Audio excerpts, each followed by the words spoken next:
Good evening, everyone. I'd like to thank you for tuning in to the Board of Education's November 8th meeting for Iroquois Central School District. Call this meeting to order. And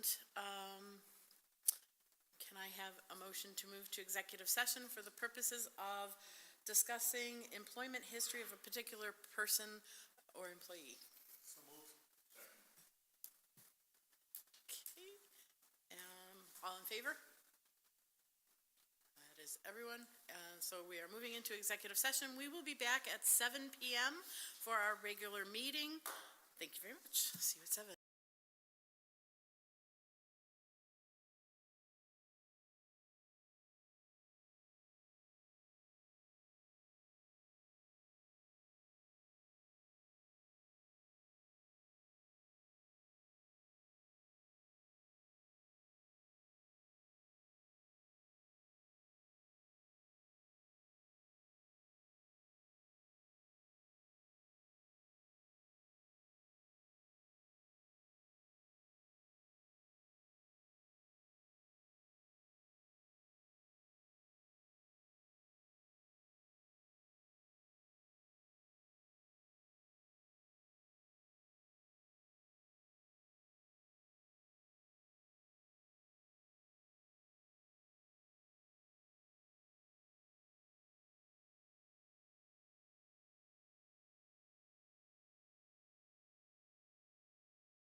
right.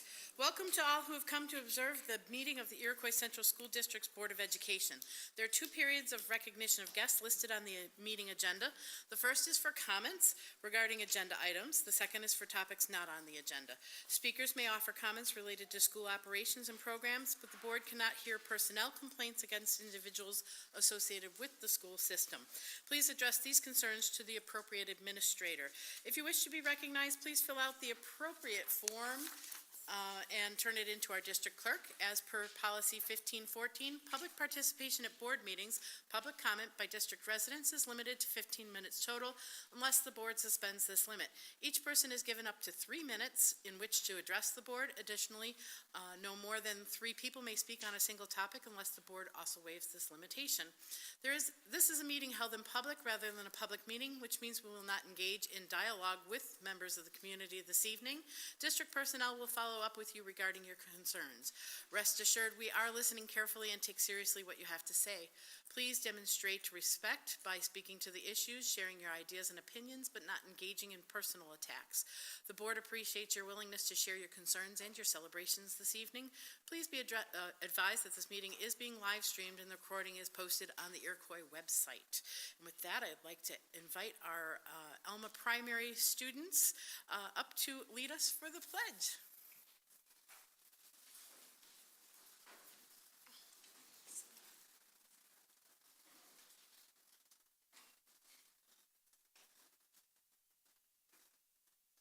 Allegiance to the flag of the United States of America and to the republic for which it stands, one nation, under God, indivisible, with liberty and justice for all. Thank you. All right, come on up for a picture. This is what your parents really came for. That was Penny, Tori, and Charlie. Thank you so much for leading us in the pledge this evening.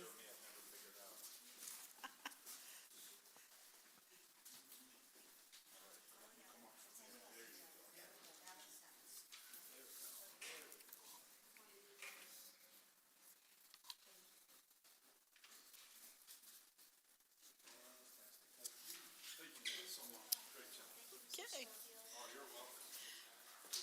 Yes, thank you. And next, I'd like to invite Mr. Jacobs up to introduce our middle school students who are going to give us a middle school report. Thank you, Superintendent, Board of Education. We have 3 individuals, and we'll start out with our first one, which is Kellen Keene from the middle school.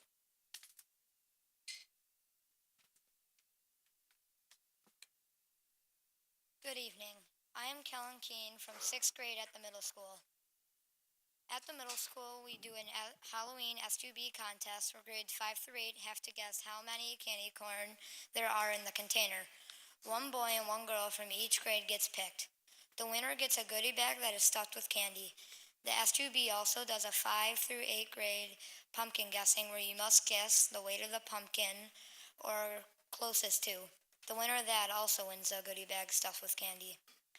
Now I am here to talk about the S2B bracelets. Pure Vita bracelets. At the middle school, S2B does a Pure Vita bracelet selling. All of the money goes to S2B. S2B sells them in Iroquois colors. There are 2 types. You can get a red, white, and blue, or just an Iroquois one. Kids in the school can get them from an S2B console for $7 or $9, depending on which ones you want.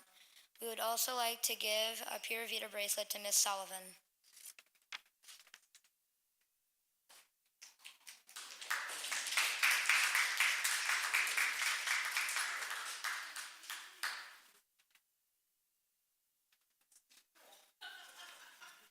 Next speaking is my buddy Sal.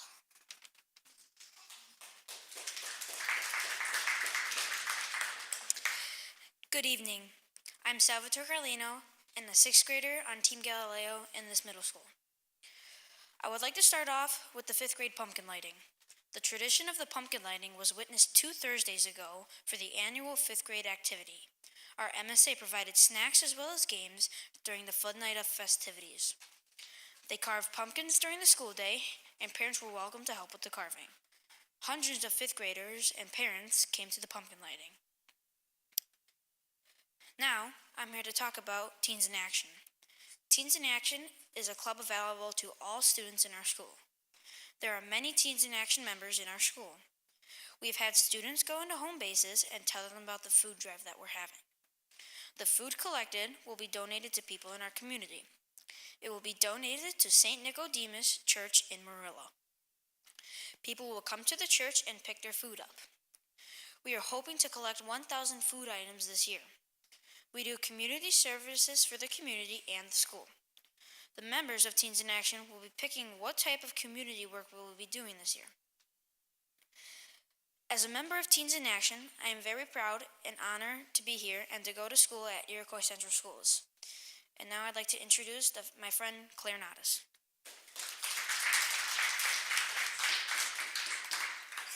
Good evening. My name is Claire Nadas. I'm a sixth grader on Team Goodall.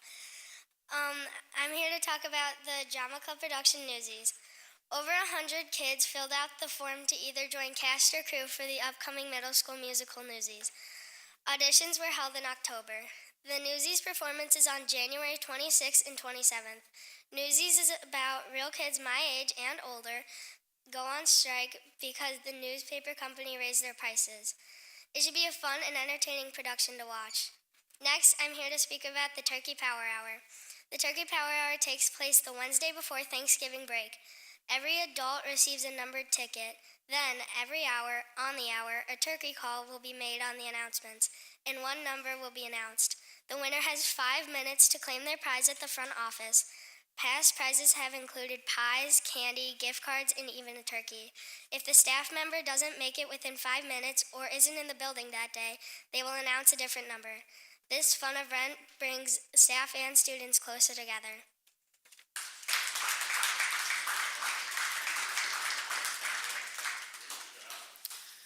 Thank you, students, and thank you for the bracelet. I'm going to have to rethink my outfit for tomorrow so it matches.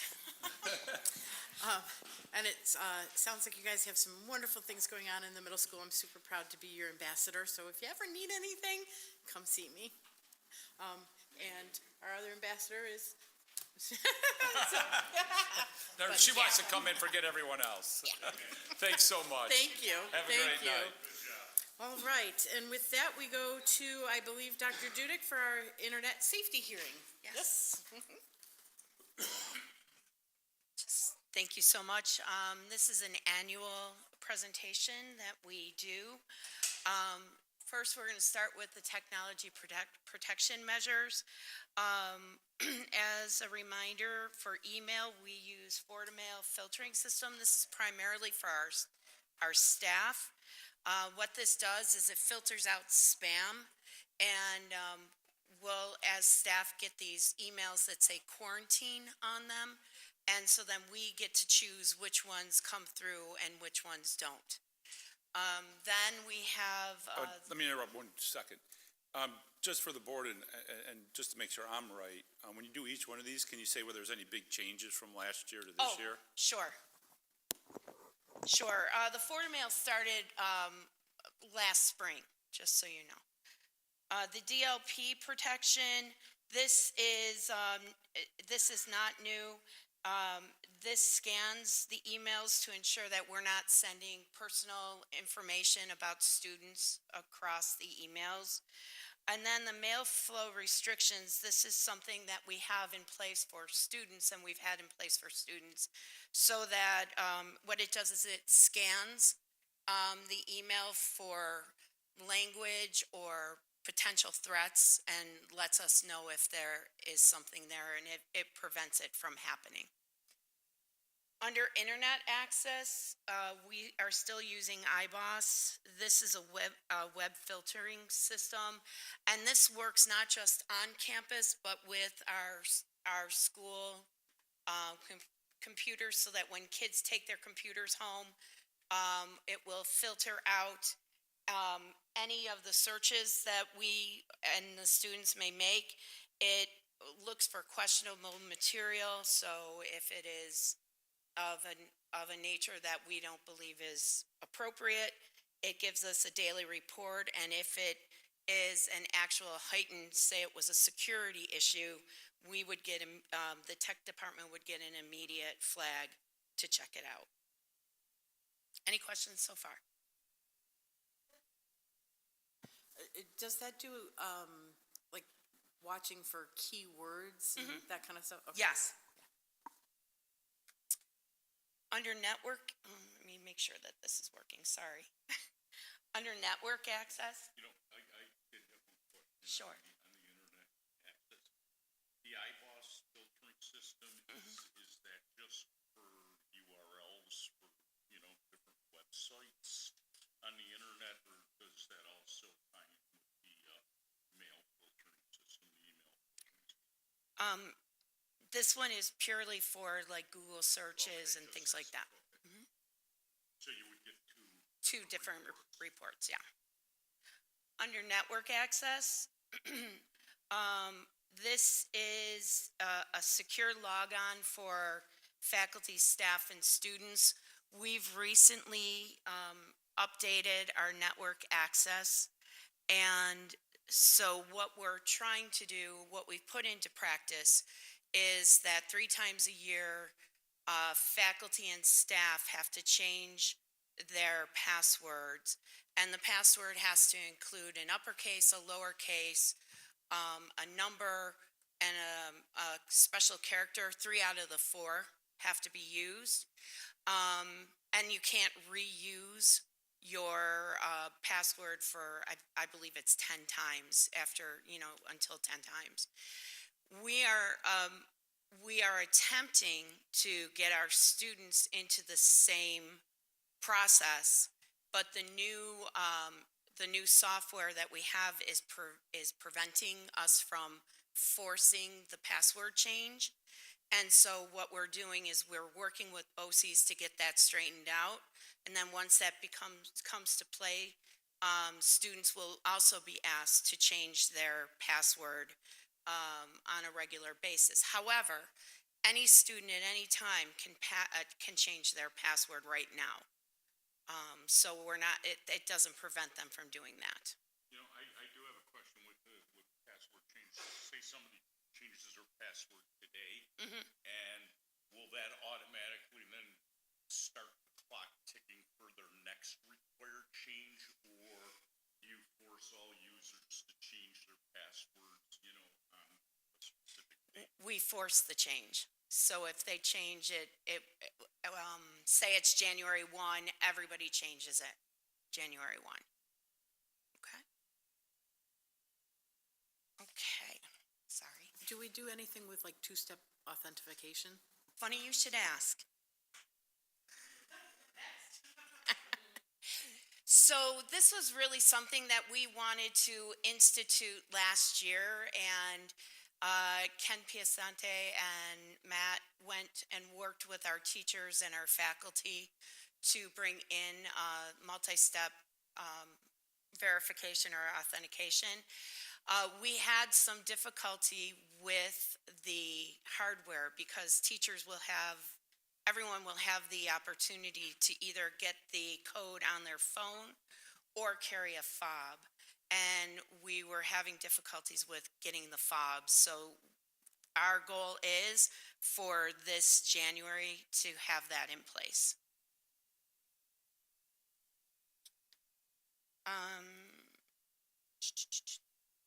Our internet safety policy, currently we're using NetSmarts and Common Sense Media to help our students and our teachers with digital citizenship. Recently, one of our librarians has asked us to start researching a program called Nearpod because they have a very extensive user-friendly digital citizenship plan. So our tech team is looking into that right now. And our last one is Ed Law 2D. This is a New York State regulation where any computer program that we use, that's, it could be a program that we use with our students or a program that we use for demographic information. Before we can sign a contract with that particular company, we have to obtain their assurance is written in a written form. There's a contract saying that they're not going to sell that information, they're not going to share that information, and should we, if and when we ever break that, stop that contract, that they have a process in place for getting rid of that information safely. Also, every year, every faculty member and staff member needs to take an online course that talks about Ed Law 2D and how to protect the student's privacy. And this year, Dave put that into the annual coursework for other classes that we as a faculty always have to annually update ourselves on, so that it turned out to be easier than it had been in the past. So thanks, Dave. Any questions? Yeah, I had one. So in the past year, we've granted some access to Google Drive. Does all of this cover Google Drive as well? Yes, everything is, because we purchase our Google Access through BOCES, it's automatically covered because BOCES carries that contract for us, just as they do for Microsoft. Okay, thanks. Yep. Any other questions? Okay, thank you. All right, that brings us to board discussion and news worth sharing. So the first item is ambassador reports. Does anyone have news from their individual schools that they'd like to share? I do. On October 27th, I attended the Harvest Hoedown at Wales. It was a very well-attended event. Hoping to share some pictures on the Facebook site, but some of the activities that the kids and the family members could participate in was trunk or treat. I think they had about 10 families participate in that. The trackless train was there, as well as Mr. Naparella. He had a black light painting that he was doing with the kids. Really neat. And there was a lot of community involvement. The Kiwanis was there. They had two ladies from the Kiwanis, and a lot of high school students volunteered for their community hours, and they did a great job, and the radio club as well. So it was a really nice event. Nice. From Alma Primary, I went last the board meeting. I helped set up the book sale. That was a success. And I went to their Halloween parade, and that was beautiful and snowy. I did get a chance to go meet the new music teacher whilst I was there. She seemed very welcomed and happy with the support that she's getting. And I went to the RTI rooms as well to see how snug those rooms are, with 5 or 6 teachers in the same room surrounded by dividers. So I could definitely relate to the space issues that they had. And then I was telling them also about the NISBA conference, how cool the vending machines were for the books that they had at the expo. And the librarian kind of looked around like, that'd be amazing to have, but where would we put it? So I definitely made it a point to walk around the building to sympathize with some of the space issues that they're having. So that was useful. Thank you. Anyone else? The middle schoolers took my report. All right. Next up is ECASB updates. Has anybody gone to any committee meetings since our last board meeting?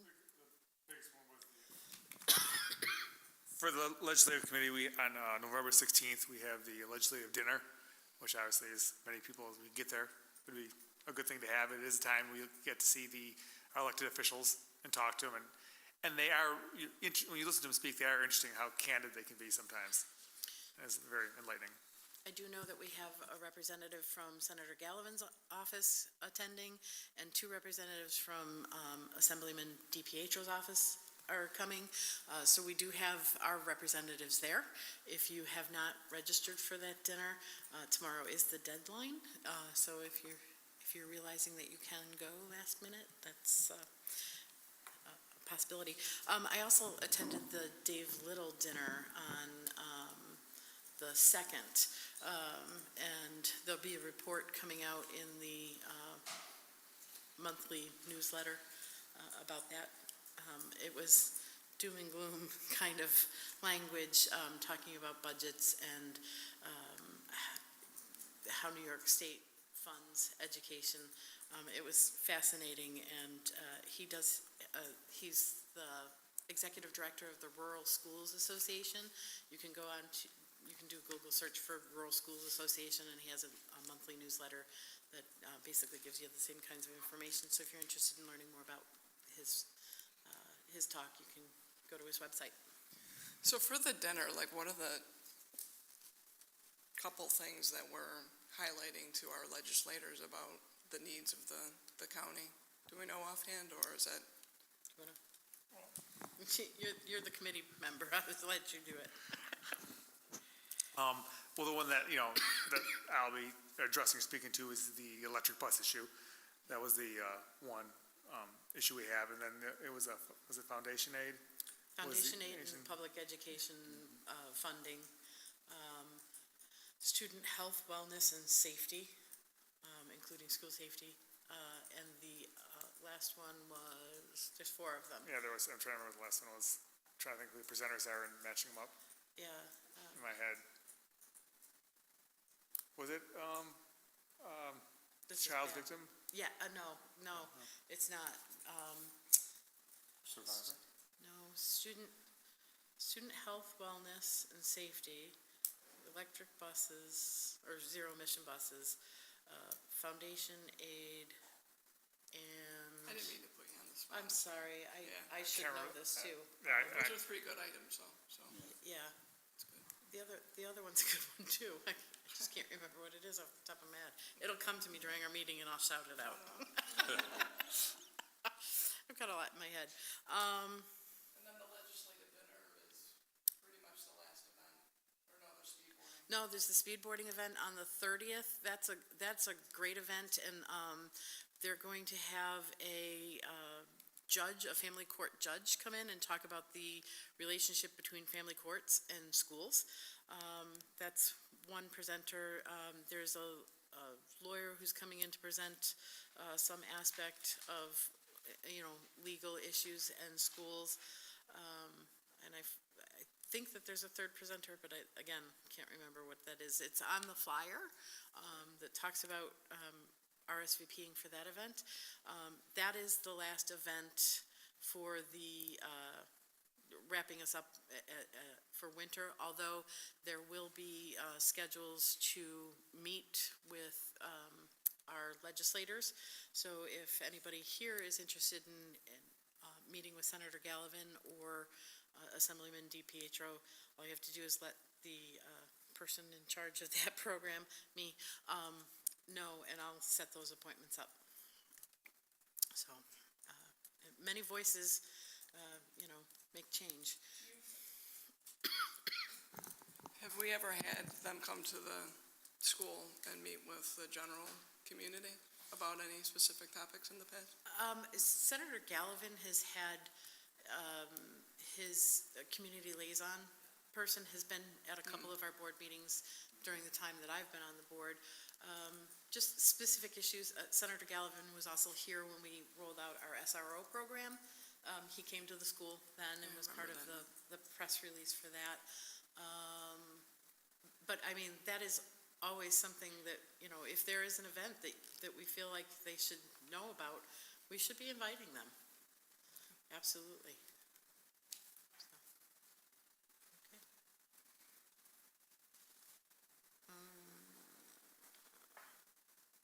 Okay, anything else for ECSP? Okay, then, NISBA conference, we had the NISBA conference at the end of October. There were a number of us who were able to attend, and I'm gonna just turn it over to you guys to let you talk about the different sessions that you went to and the things that you saw and the reports we now wanna get from our district to see what we're doing. Want me to go first? Sure. I guess. I'm talkative tonight, I don't know why. That's good. The pre-convention Board Officer Academy meeting, which was pretty much the first full day, I found to be the most interesting part of the conference. One thing I think that our board needs that we don't have, and I would happy to be corrected if we've ever had this, would be a board handbook. Have we had a board handbook ever in the past on how, as a board, we operate? Not during my tenure has there been one. Okay. I think from that one work session we had, that we were told that there's 2 districts in Western or in Erie County that have one. It was really clear at the convention that there's a lot more districts across New York State that have one.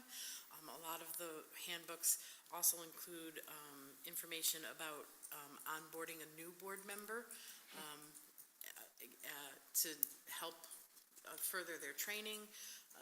And Keith was a part of that. I wish he was here to talk about it, because he was pretty excited during some of it. He's like, oh, this was great. I wish I would have known this. And do we have this? And he was asking a lot of questions, a lot of really good questions. And I think would support the idea of creating a handbook as well. That would mean putting together a committee of board members. So I guess if that's something that the board wants to look at, we'd have to start by forming a committee.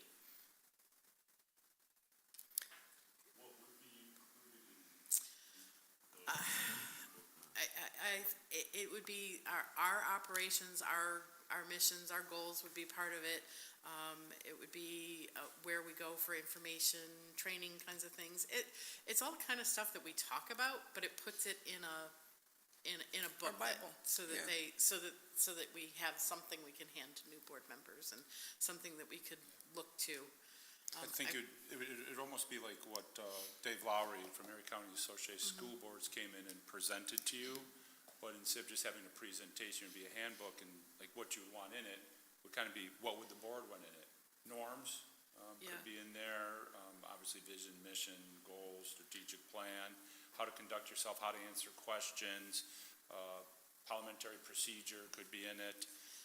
And then some of the things that like are specific to Iroquois, the way we specifically do certain things, because, we're given that local control. How do we do that? Some of it might be repeating what is in our policy manual, but it just gives us another space to Could be a reinforce some of those rules and policies and procedures. quick reference guide if you have a question over the years of, FAQs could be put in the back. That's a living document. Read who do you call when? From situations, if someone says, I don't know what I should do here, you can add that in. Bits and pieces of what I give new board members could be in there. But with 2 right here and more across the state, I think you take those and glean what is Iroquois and leave the rest on the table. And they did provide a template with a lot of good links, which I'll send around to the board members after this meeting. So I haven't looked at the template yet, but I think it's certainly a good idea. Just our day-to-day operations, even talking about how we communicate outside of board meetings in between, and understanding the open meeting laws and things like that. I think it's a good, I'm happy to take away and go look at the template and see what we can come up with. One common question we get is, we can't have 4 board members together because then it's a meeting. Well, that doesn't mean you can't be sitting at a baseball game together. What it means is discussing school topics that form a decision, and so clear expectations on that could be in there, because you talk about it, but then 3 months afterwards, what did they say?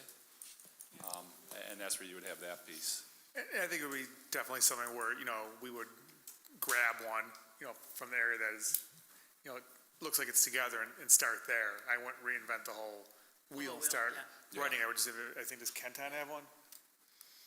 I don't know, I think- we should look at their board meeting. Yeah. But I would just grab that book and then, But start that's to something- backward engineer it. Dave knows the 2, obviously, because he spoke to them, and Nora could reach out to him and find out who they are.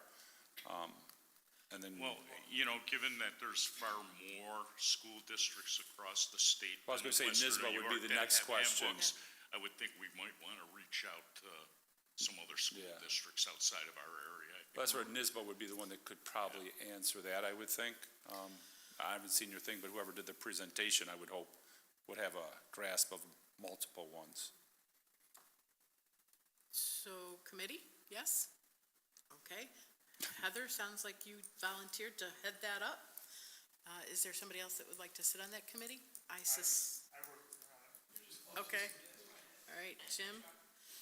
I would be surprised if Keith wasn't interested in doing that, so, you know. we Well, he's have to not be- here, volunteer him. Yeah, I was trying to, but you just volunteered Chuck. No, so- he volunteered himself. Oh, okay.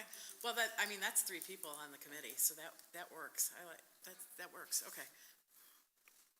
You don't want 4 people from the board on the same committee. That's a quorum. We can't have that. Okay, so, The other thing too is on the app for each session they had, not all the presentations were available on there. And I think the Capital Conference one, or not Capital Projects one, I don't think was on the app. So is that something We can get it, yeah, we can can get it, contact you and, campus and get it. yeah, okay. But I can pretty much tell you anything that was said, because I Yeah. said it. Yeah. Well, I tried to steal the mic from Chuck as much as I could. Yeah, if that happens again, there's definitely gotta be a different setup. There needs to be more mics. but it was very informative, and I think that maybe people don't always appreciate like how long the projects take from start to finish. And it might be worth maybe even sharing to the public what was presented for future capital projects. And then the other thing, I really, really liked the vending machine for the books. I don't think we won. They were raffling one off, and I don't think we won one. But it's basically a vending machine with like brand new books in it. It's $5,000 vending machine, John. I just saw him hiccup over there. I'm trying to be really subtle. I tell you what, We when you want work one with in the every building. legislators, we'll let you know if you get your vending machine, Heather. You better go to that So, meeting. it's not with real money, it's with fake money and money that kids get as a reward for doing a good deed. And then they can come and, buy it on a book, use it on a book. And I thought it was really neat and reasonable. So it might be something we can consider. I did get an email from them saying that Did you win? No, Oh. it said that the drawing will be in mid-November, so nobody's so won it maybe yet. we won. So we Okay. still have a chance. Okay. But it's also the kind of thing that, if the community's interested in it, it can be something that they work with that company and donate it too. So there's that possibility. It is about $5,000 for the machine itself, but then you also need to build in the cost of putting in books. The books are prizes, but it would be really neat. They were really snazzy, so I liked them. The last session we went to. So Jane and I, on the last day, attended an event. The subject was if you could save one life. And it was about suicide prevention. And both of us wish we had a Kleenex walking into the room because it was very emotional to listen to. And they talked, I'll have to look, the district that did it was from like upstate. Skinny Atlas. Yep, and they use a tool to do mental health screening. I'm gonna look for a minute just to remind myself what the name of the tool IMS. was. What was it? IMS, I have my notes up. IMS? Yeah. Yeah, so mental IMS. health screening, which, do we do any screening for mental health currently? Training? Screening. Screening? Yeah, Yeah. I think what we're. Currently at the middle school and the high school, we're using Panorama, but we're also exploring other. I specifically asked the question about Panorama. I said, I raised my hand and said, our district uses Panorama. And the gentleman was like, I'm glad you brought that up. That's fantastic. That is a great program to supplement this. Correct. It's not. That's what we're Yeah. finding, and that's why we're exploring other avenues. I think, after, kind of thinking about it a little bit, I was going to ask the board if we could ask for a presentation from our district, from our administrators, to find out more about what we do for our students in terms of suicide prevention and bullying. I'd like to put the two together. I think that makes sense. And to bring up this idea of, it's BIMAS, BIMAS, it's the program that they use, so that was the program that they presented to us. I'm sure that there are other programs out there. They talked about that there were. We've had our counselors and social workers trained in suicide prevention, but absolutely, I'll take it back to them and. Yeah. This program that they had was really comprehensive, and definitely is the kind of thing that would have to be, this wouldn't be something we would implement next year. Right. It is a process. Yeah. It does look at students throughout their time at the school. So there was a lot of intricacies to it that I was like, well, that's out of, we're up here, you're down here. This is not our job, but it definitely would like to have some kind of a report from our administrators to see what we do for suicide prevention and bullying, what programs we currently use and what you might be looking at. Sure. To start those conversations, because it was really clear from the presentation, it's super important. Absolutely. Could you spell that again? B-I-M? B-I. I have the presentation too, I Oh, think, okay. right? Yeah. B-I-M-A-S though, right? Yeah. Okay. And I tried to look it up on like Google search it, and I couldn't find it, so Okay. it's probably something. Well, I'll get the more. presentation from Doug and we'll work from there. Okay. Yeah, I Thank you. wonder if I can- And also just with, what happened in Orchard Park, I mean, it's hitting quite close to, It's close To home. Sure, yeah. and I just think that while it's just gonna take a long time to probably roll out a proper program, we should think about something we can do in the shorter term to help students, Who are struggling. who are struggling to get help and to know that they have What was so powerful about this particular presentation was that the district created a new position and hired a social worker who had personal experience as well as professional experience with suicide prevention, because her son had attempted suicide multiple times. So she plays a video of him speaking about all the things that he would have missed if he had succeeded, which made, I think everybody Huge impact. everybody Yeah. was crying. And then at the end, the gentleman leading the presentation spoke about 4 specific children that he knows for a fact that would not be alive today if they were not doing the prevention measures that they were taking in their district. And when you hear that, it's just like, whew, that is hard to hear, and to think that, it can happen anywhere. No district is immune to it. So Heather and I both were feeling pretty emotional at the end of it. So if everybody else on the board agrees, because it does mean work for our administrators, you have to put a report together for us. What do we have in place right now? I mean, we do have resources available for our students, so. Do you know what resources we have? I'd have to go pull those out, so I don't say which one's wrong. For the bullying and the suicide. We had talked that, what, about 2.5 years ago?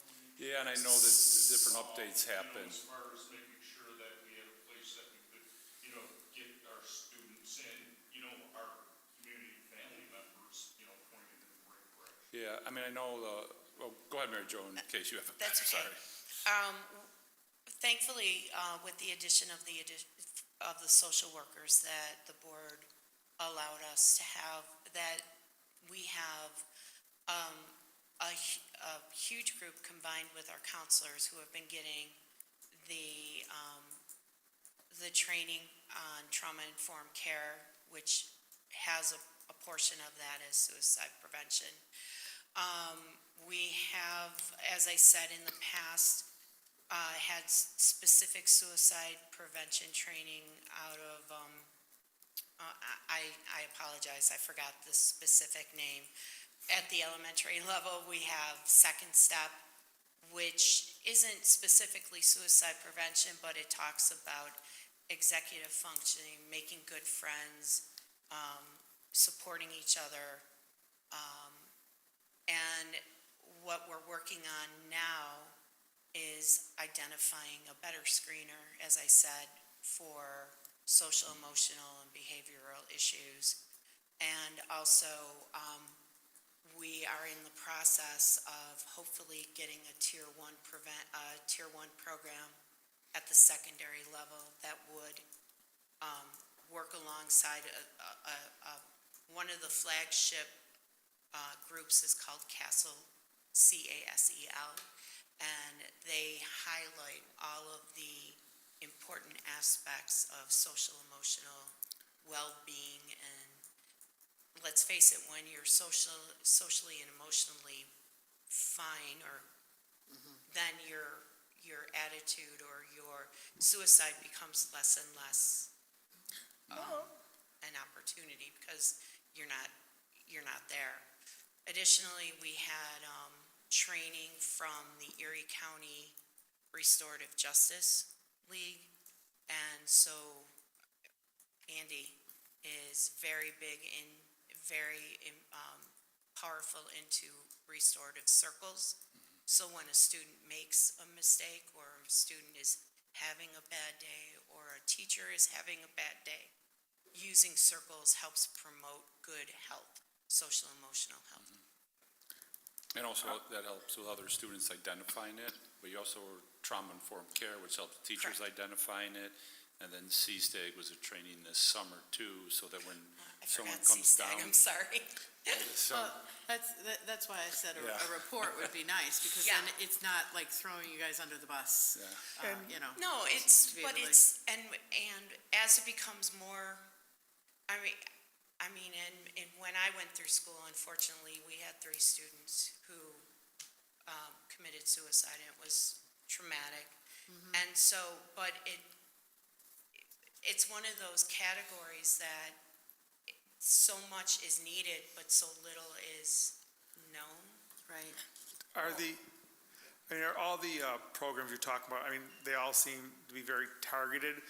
Do we do just, like a broad scope assemblies when the kids know what's available and what's out there? I know that Mr. Esslinger has done a few presentations for the students, just a general, to make good choices, to be. But do we bring in like outside groups who specialize in this that actually will put on an assembly and talk to the kids, or like all the? Not necessarily for assemblies for the students, but we have brought in outside groups for training of the faculty.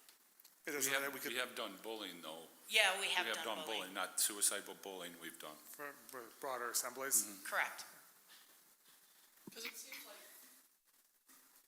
just seems like sometimes some of the things that we did, BC, and everyone knows what C stands for. No, before COVID, but I say BC because I don't like saying that word anymore. Like, that there was a lot more maybe assemblies and things that talk about these important things. Because in the presentation, suicide, talking about suicide is a big, stigma, like nobody, but it's a real thing, and It's definitely a critical issue, but what we want to also make certain of is that if we did have a broad-based assembly, that we have pieces in place to support those students should they hear something that upsets them. And so it's not something that we take lightly. It's something that we would want to plan for, prepare the parents for, and prepare the students. And to give them, they had mentioned there was even for the screener that they were discussing, that there was parents that opted out. And in some cases opting out where the student needed help. But that always needs to be an option.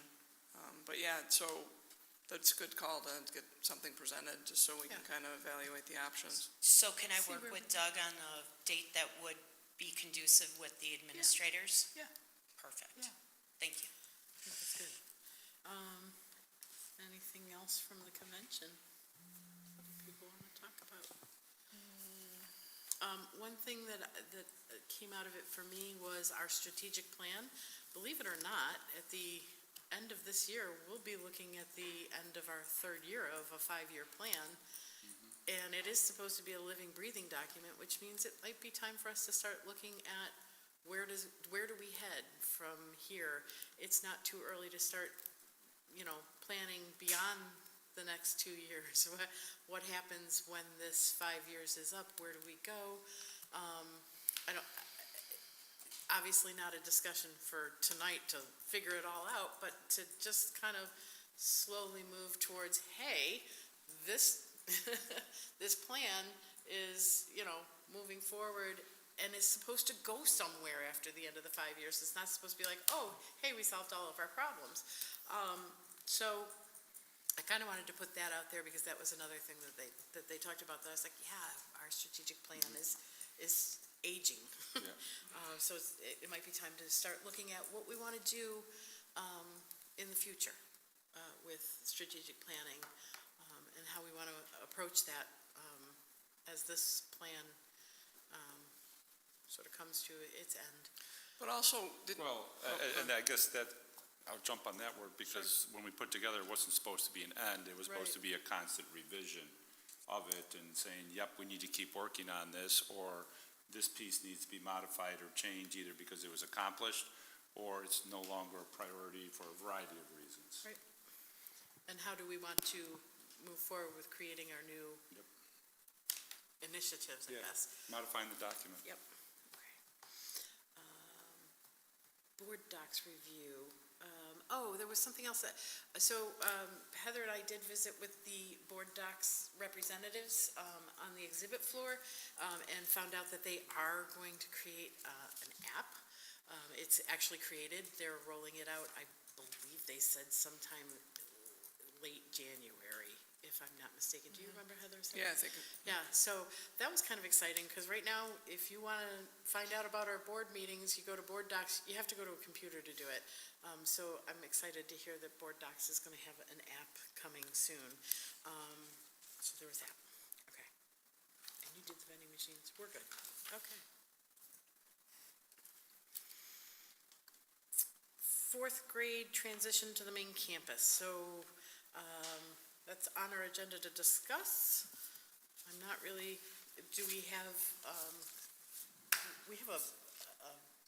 community forum on November 15th? Yeah, and that's more towards the end, because the board asked questions on the 15th, parenting community at November 15th, 6 p.m., and it is in the II cafeteria, because that way we can do a tour afterwards, or they can walk around before, just to see, what the building looks like if someone's never been there. Do you want board members at that meeting?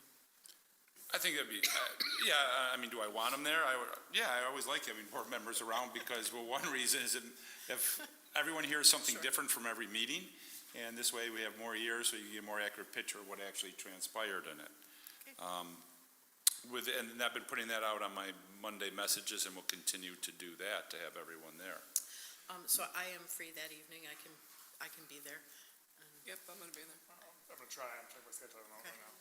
All right. What time is it? Okay. 6 o'clock. 6 o'clock? 6 o'clock. All right. So it sounds like some of us will be there.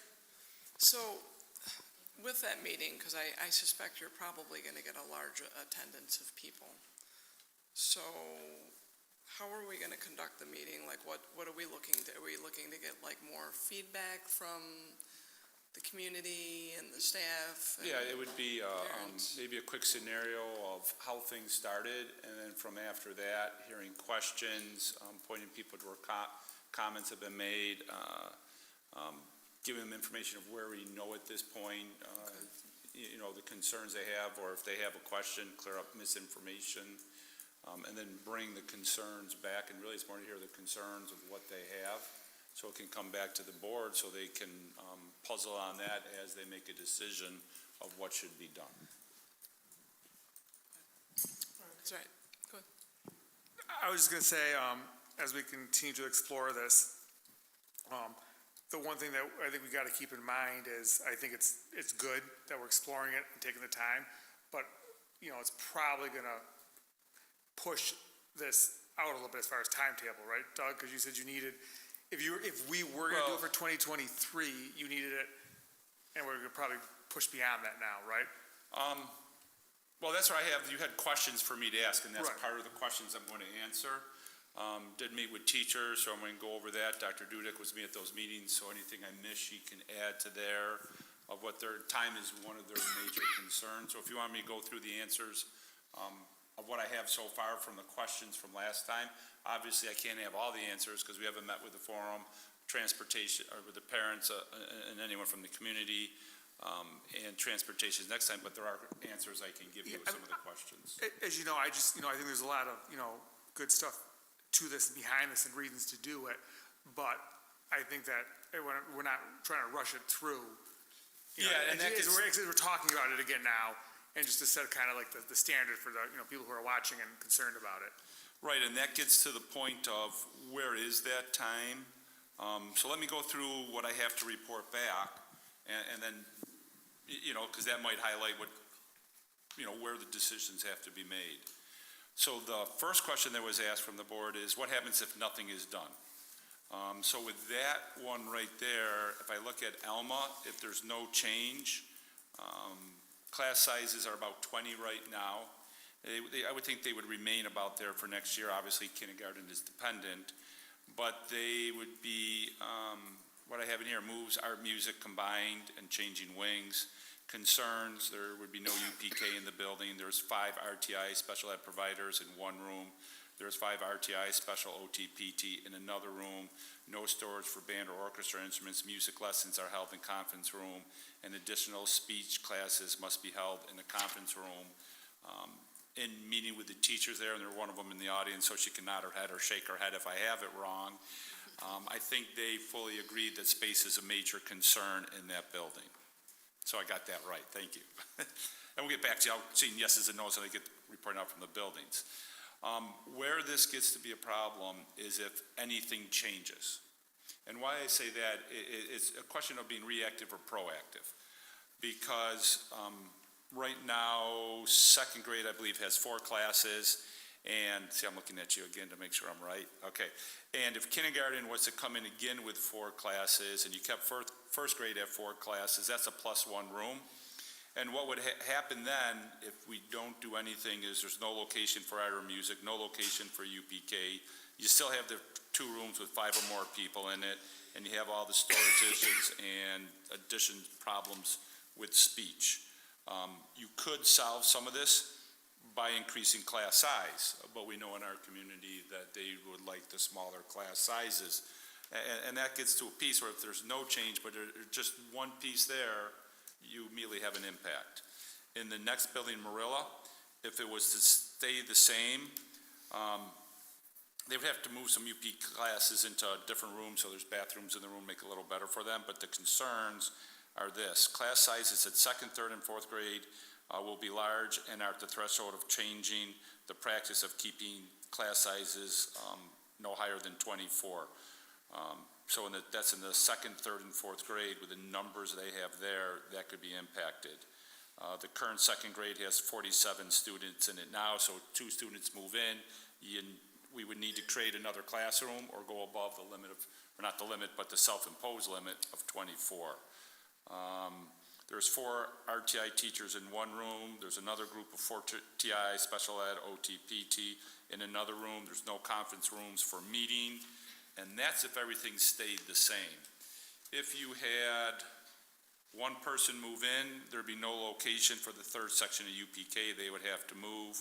And the same with the 4 in RTI, the other room 4 in RTI, no conference for meetings. And that would just be with one moving in, and there's even a scenario where there could be 2 classes moving in until you break that threshold. The Wales, they put the same over here. So they do have, if everything remained the same with with 2 classes at every grade level, there's no location for UPK unless art and music are combined. There's 5 RTI special ed providers in one room. There's no space for music therapy, traveling therapists such as vision. There's 4 individuals providing RTI in another room, in 2 other rooms. So they have 3 rooms with 5 people in providing it. And there's no space to hold CSE meetings, parent meetings, or trainings. And 4th grade there has 22 in each class. So therefore, if students are moving there, you start to have the same problems the other, whether either increasing class size or having it. And so, I kind of word it as the question is reactive or proactive. With the way we have it now with the space, there's really zero flexibility, and you have the risk of instructional impact by leaving it this way. And by all means, things might not change. But that kind of gets to your question, do you do it this year or next year? Do you do it at all? And those are the impacts that could happen with just the foundation of what we've had. Second question was clarity on transportation options. Tomorrow I'm meeting with them. I have been talking to the Director of Transportation, and there are certain things we would like to try to find, but right now, if someone said, what would you be doing, they would be on the same buses with the students sitting in the front, which we had before in talking to principals about issues on buses. They say predominantly the younger kids' buses have a lot more issues on them than the older buses. Now, older buses might have more with swearing or something, but they don't have a significant number.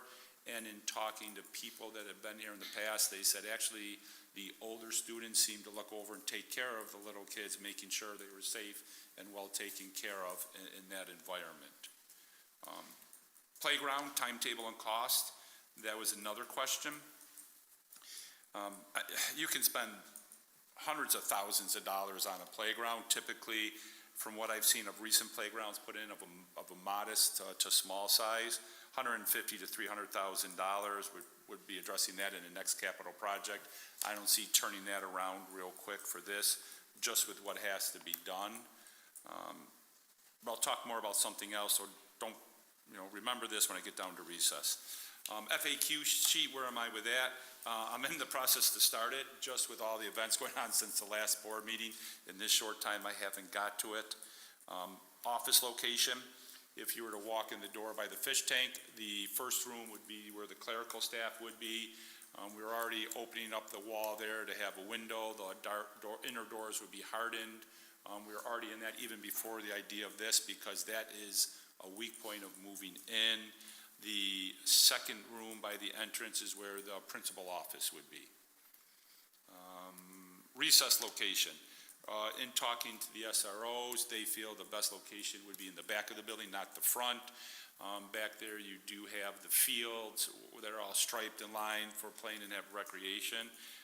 In saying that, at the one meeting that I had today with teachers, they said that the one class has some kids that are a little more active, so they would just want to make sure there's appropriate boundaries for the kids to be in. Did I get that one right?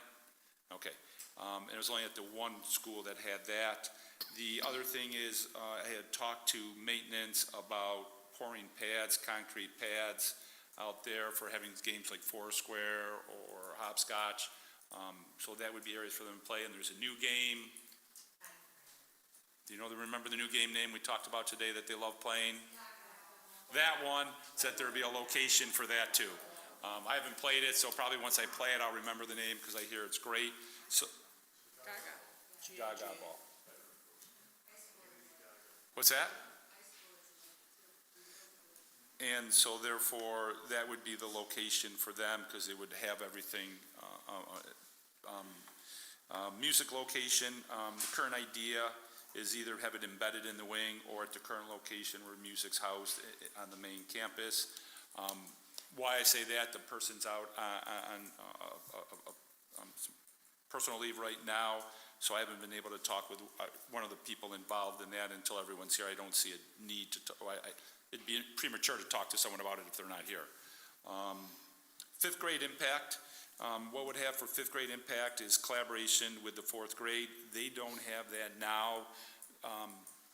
Fifth graders doing activities with eighth graders, that's a very wide range and gap.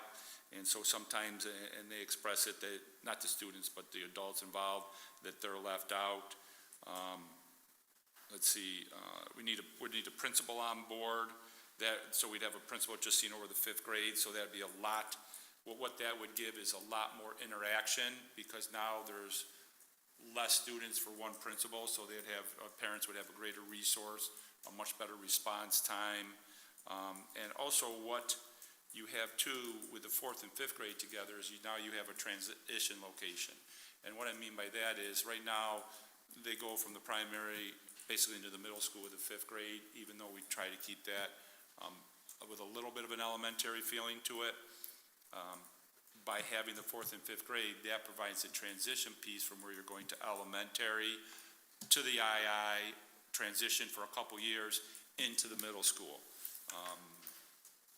Meeting with groups, you wanted me to do that. I was able to meet with Wales, Marilla, and Alma. I say it in that order because those were the Marilla, Wales, Alma, that was the order I did them in. What I heard from that was the first thing, time. Exactly what you were saying. They want to have time to do it. I did say, the 6 months, and they say that would be minimums, sooner would be better. They, concerns with having the IEP meetings, making sure for special ed. That was, their meetings start February, March, if I remember correctly, right? So therefore, we'd be ahead of that with a 6 months time frame. They had concerns with how to move stuff, other items for teaching. They had other concerns that really would be a principal, like what's the schedule look like, what's the specials look like, how would they be designed, how would they interact. Those are all needing to have a principal on board to have that. I think the two biggest lifts are for the principals and the teachers planning the appropriate transitions for the third graders. Seemed everyone agreed at all the meetings for that. The other heavy lift would be special ed, making sure the student resources and everything are in there for that. What else am I missing, Mary Jo? Movement of the teachers is concerned, how we did that. At the first two buildings I presented, how we'd be following what's in the contract. Did receive a call from the union asking to have additional conversations on that. So we would have conversations on that. And when I say conversations, that doesn't mean I know what they're looking for yet. It means they ask for us to be open to other ideas, and I think if it makes a smooth transition, I think that's a great idea. So I said yes, that we would have those conversations, because I've always said yes when the union wanted to talk and try to make things better. Anything else? Anything I'm forgetting that you can think of?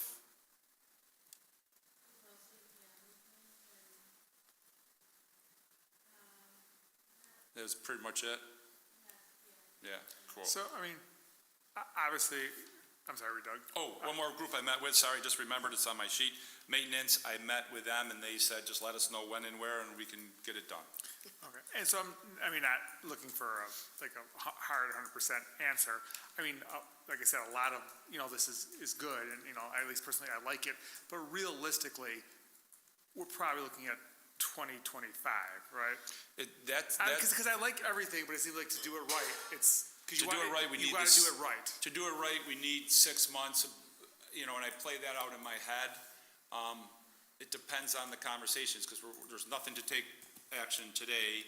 I think that you got to wait to hear what the parents have to say. If you're all at the meetings, you'll hear that in November, so then it comes down to December. What do you want to do in December? And I think that's the point where you listen, and you could take a month to hold over, but if you don't take action by January, because that meeting's earlier, it's got to be next year. I would be recommending definitely at that point next year. So that's where it comes down to it. I think comfortable-wise for teachers and things like that, if you made the decision today, it's either this year or next year, they would like that because they can know and start preparing. To me, January is the cutoff date. If everyone knows, hey, we'd rather wait a year and do it before then, that's good. Where you have the trouble, though, is if any of these classes switch. And that's why when I have different conversations with people over it, can you wait? Yes. What would happen in that time? I don't want to say I'm recommending wait.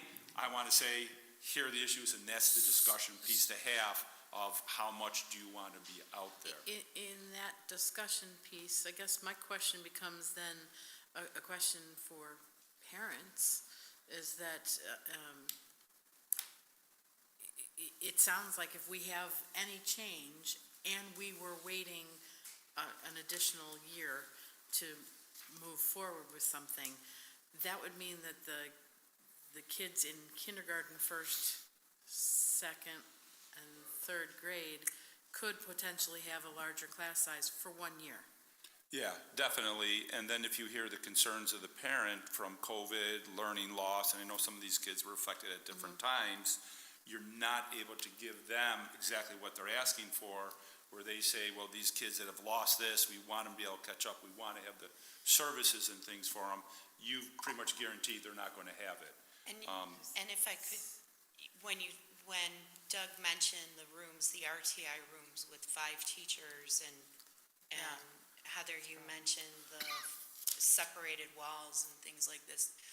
We have to remember that these are students who have issues concentrating, and so and have great needs for learning loss or SEL, and so when you have 5 different teachers trying to work with small groups of kids, the noise level makes it difficult. Right. I did talk with administration too about what would make sense and how would be UPK, and they talked about it on the main campus, and one individual spoke at the last board meeting about UPK and said it worked really well on the main campus. That's a testament to our administrators and the teachers, because honestly, they worked well from their perspective.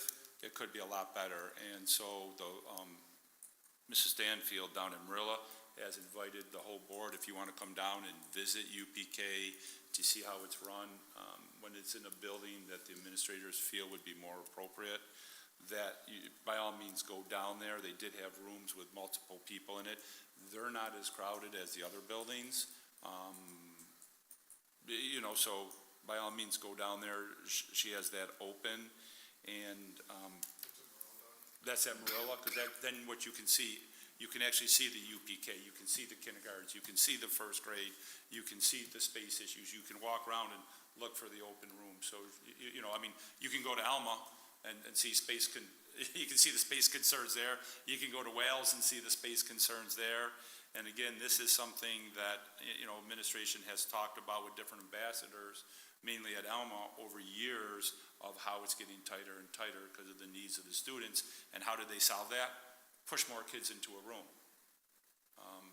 You know, and I think there's one scenario at Alma where no location for art or music.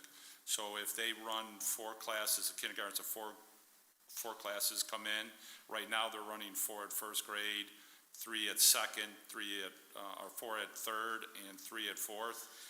If that addition comes in, then if I have my numbers right, there'd be no location for art or music, and all the other things would stay the way they are at that building. So Doug, Top of my head. not knowing what the governor's gonna do with pre-UPK, right? UPK. And not doing anything or moving the 4th graders to the main campus, it just seems like we should be thinking about expanding something at Alma Primary. I mean, That, and so remember with that, and that was brought up actually at the meeting today, so she nailed it when we forgot. But this here will significantly help Marilla and Wales. Alma's still going to be tight, and that's where I want to be clear that even when the committee came back with stuff, they weren't saying this is a fix it forever. This will be 5-10 years, and just like the strategic plan, we have to keep looking at this. We have to keep monitoring it to see what classes are. Did have an email where a person talked about redistricting and going, they said Girdle Road, half people on one side go one place, people on there go somewhere else.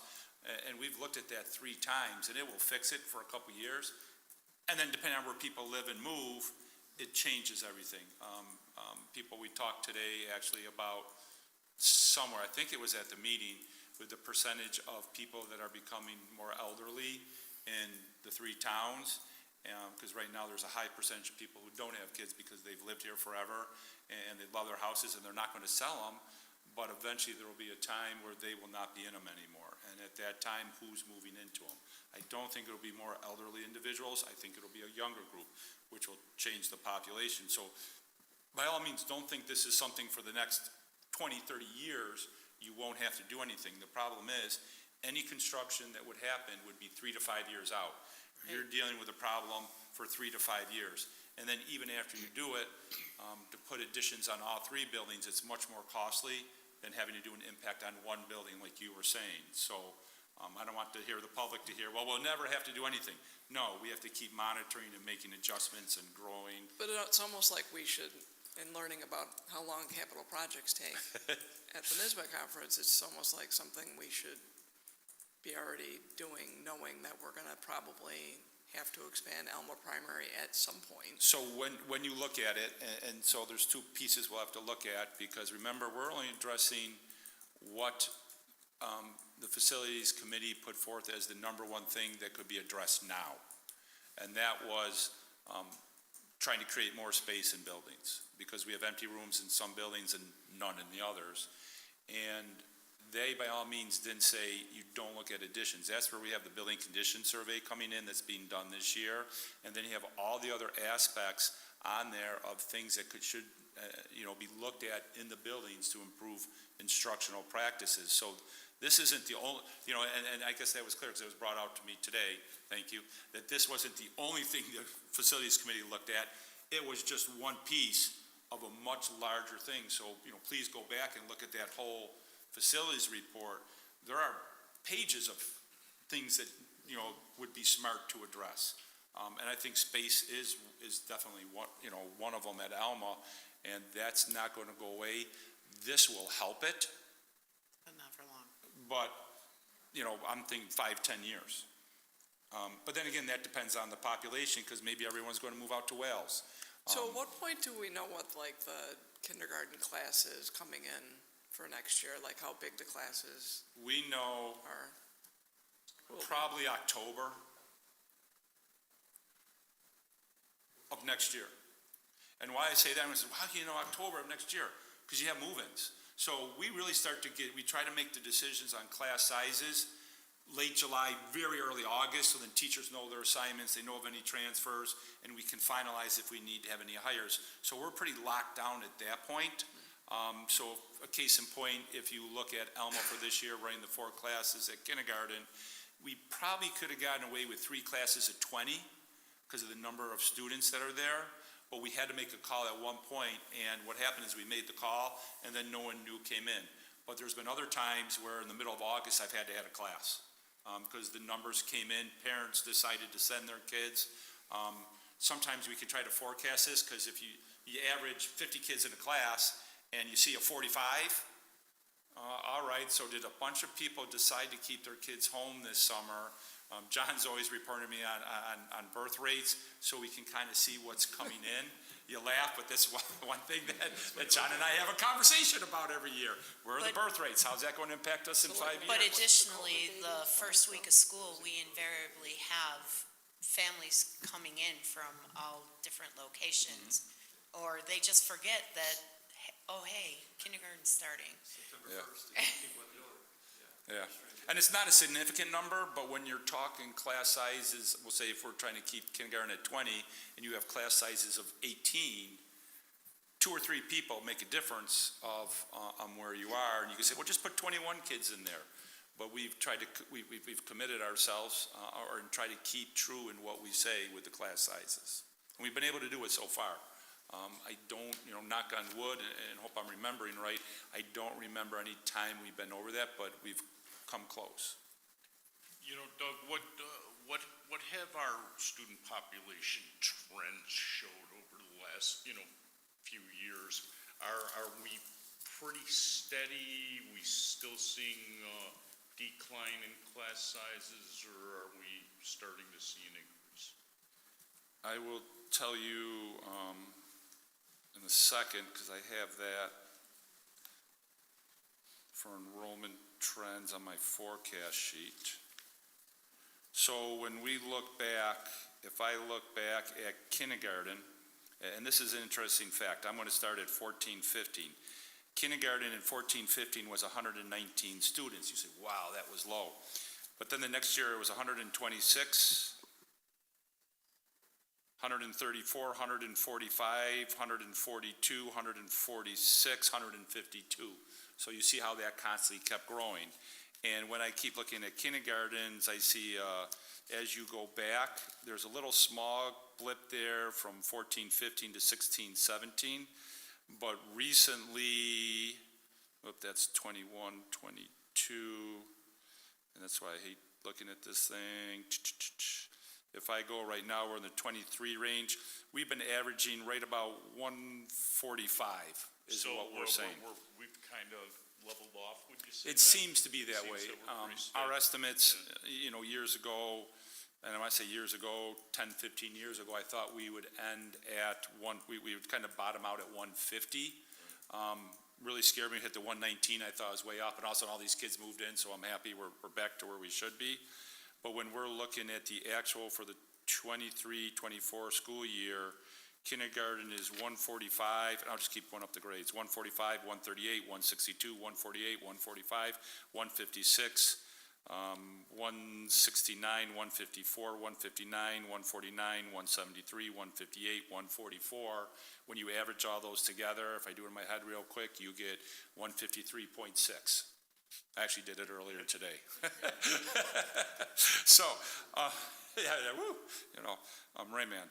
So we're averaging right around that 150 mark, and I can see maybe being a little lower, but as you could see with that one example I used, where they come in a little lower at the elementary, but by the time they're high school, they've grown by 5 to 10 students. So I think 150 is a safe mark, or a pretty good estimate of where we're going to stay. And so therefore, and as I said, other means, I don't see enrollment dropping anymore. I see it holding flat for a few years. But in flat, when you have classes that are at 22, 23, 24, very few kids can impact the number of classrooms you need to provide what we're providing. And I know one person, I don't remember who, sent an email saying, well, Doug, you said it was going to stay flat. Yeah, I did, but that's an average. You do have, as you saw as I went through there, 150s, 170, 145, 160. So you do have bubble classes coming through, and that's where you get back to zero flexibility. If you are here, you don't have the flexibility of you hit 2 within 3 years, you have a big group going through, and then if what exasperates it more is if the larger number of students are in one elementary district and not spread equitably amongst 3 elementary districts. And that's the problem we've always had with having, three. And we've heard teachers come in here and talk about The reason I asked that question is because you just told us we would buy 5 to 10 years, by making a change. Well, I like to say before we would discuss anything as far as additions and things like that, I would want to keep track of that. I think it's very premature to do that at this point. And the reason I say that is you probably don't remember, but right after I got on the board some 15 years ago, there was a massive capital project that was proposed. And I believe every single building in the district was going to have additions placed on them. We needed more space.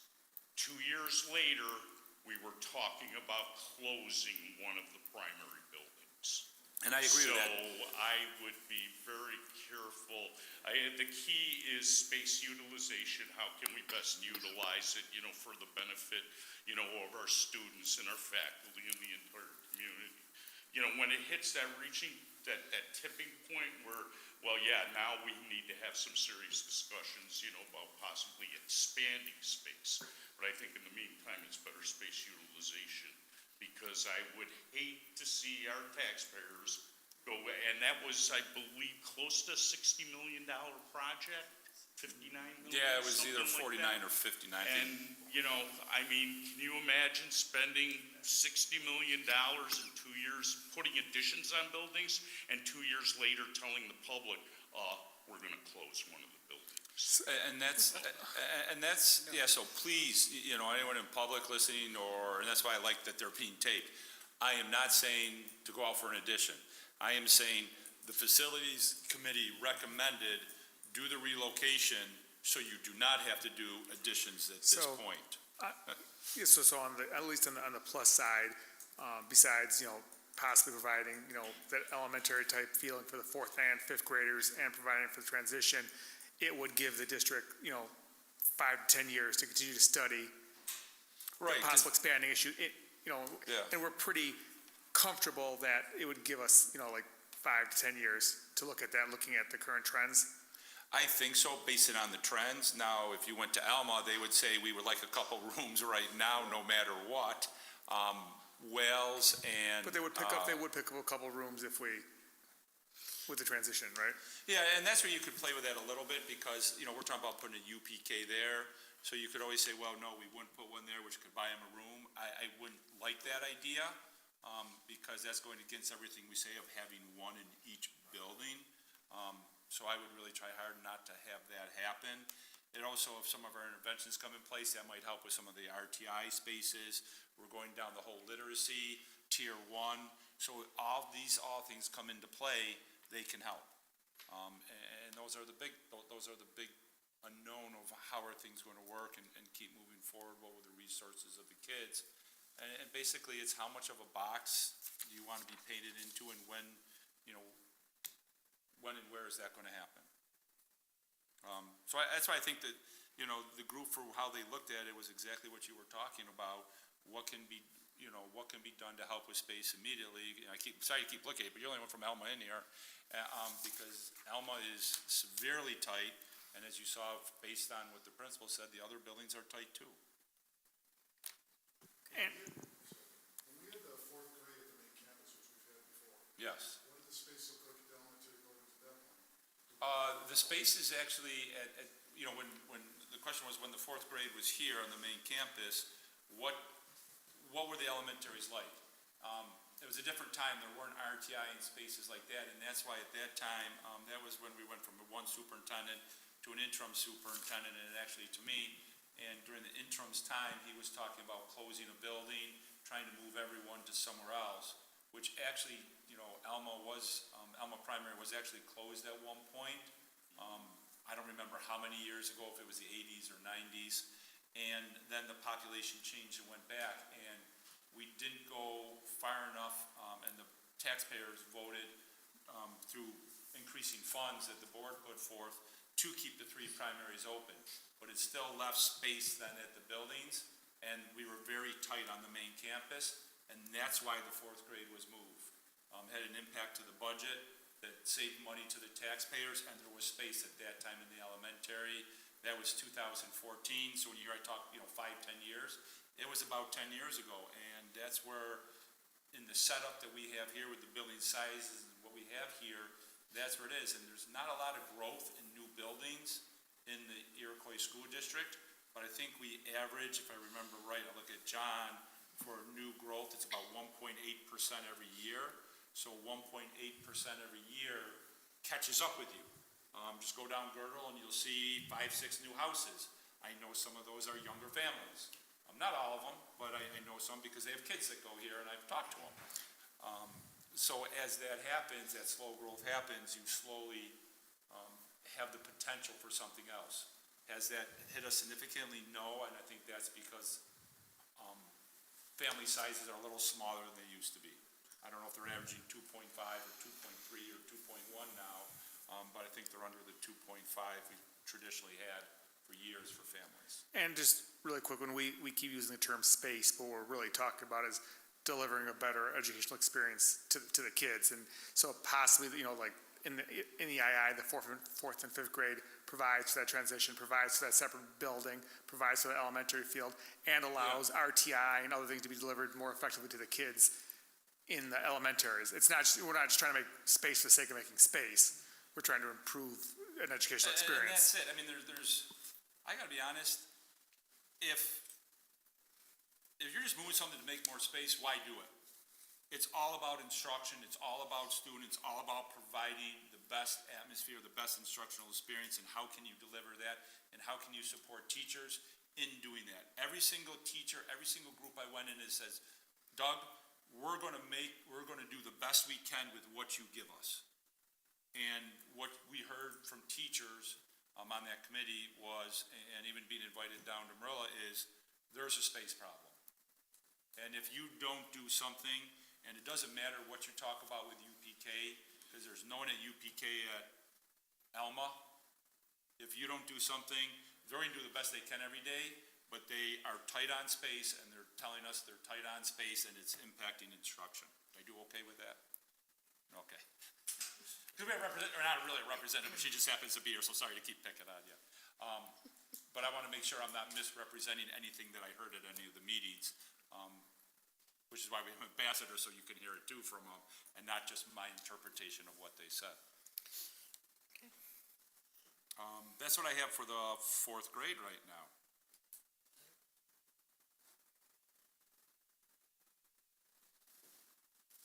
Okay. The next item is communication specialist. We had asked to find out a little bit more about what that might look like in our district if we decided to add a communication specialist. But John just walked So, out. communication specialist, what John did is he reached out, again, with a quick turnaround to Erie to BOCES, because they have a COSER. And so John provided me information on it. And let's see, the question was like, what could they do? They could assist the school district in building a systematic strategic communication plan. Management of school media accounts, preparation of product of school newsletters and publication, assistance with capital projects or other special assignments, coordinate crisis communication, media coverage of events, create new releases, produce videos, photograph school events, coordinate the postings of content to the district website, ensure the web accessibility standards are followed, and by the way, congratulations to the tech department. The accessibility standards were just reviewed by the state, and we have 100% compliance, so I don't think we would need them for that. So pass that along to your department if you would, Paul. Congratulations. They probably already know, though, and just didn't tell me until I got the letter. Migration to a new content management system. What would that cost? So when you look at the price before state aid, it would cost $26,000 for the year for 1 day. So you get the person here 1 day, it's $26,000. We're about 60%, well, say we're about 50% aided, make it easy math, $13,000. So if you do $13,000 times 5, it's about $65,000 to have someone in here 5 days a week to provide these services. In this, where do you go with this? That's what the board asked about this. And when you start going through these, are there things that could be done internally for that amount of money? Is that money the board wants to put forth? We did have a conversation,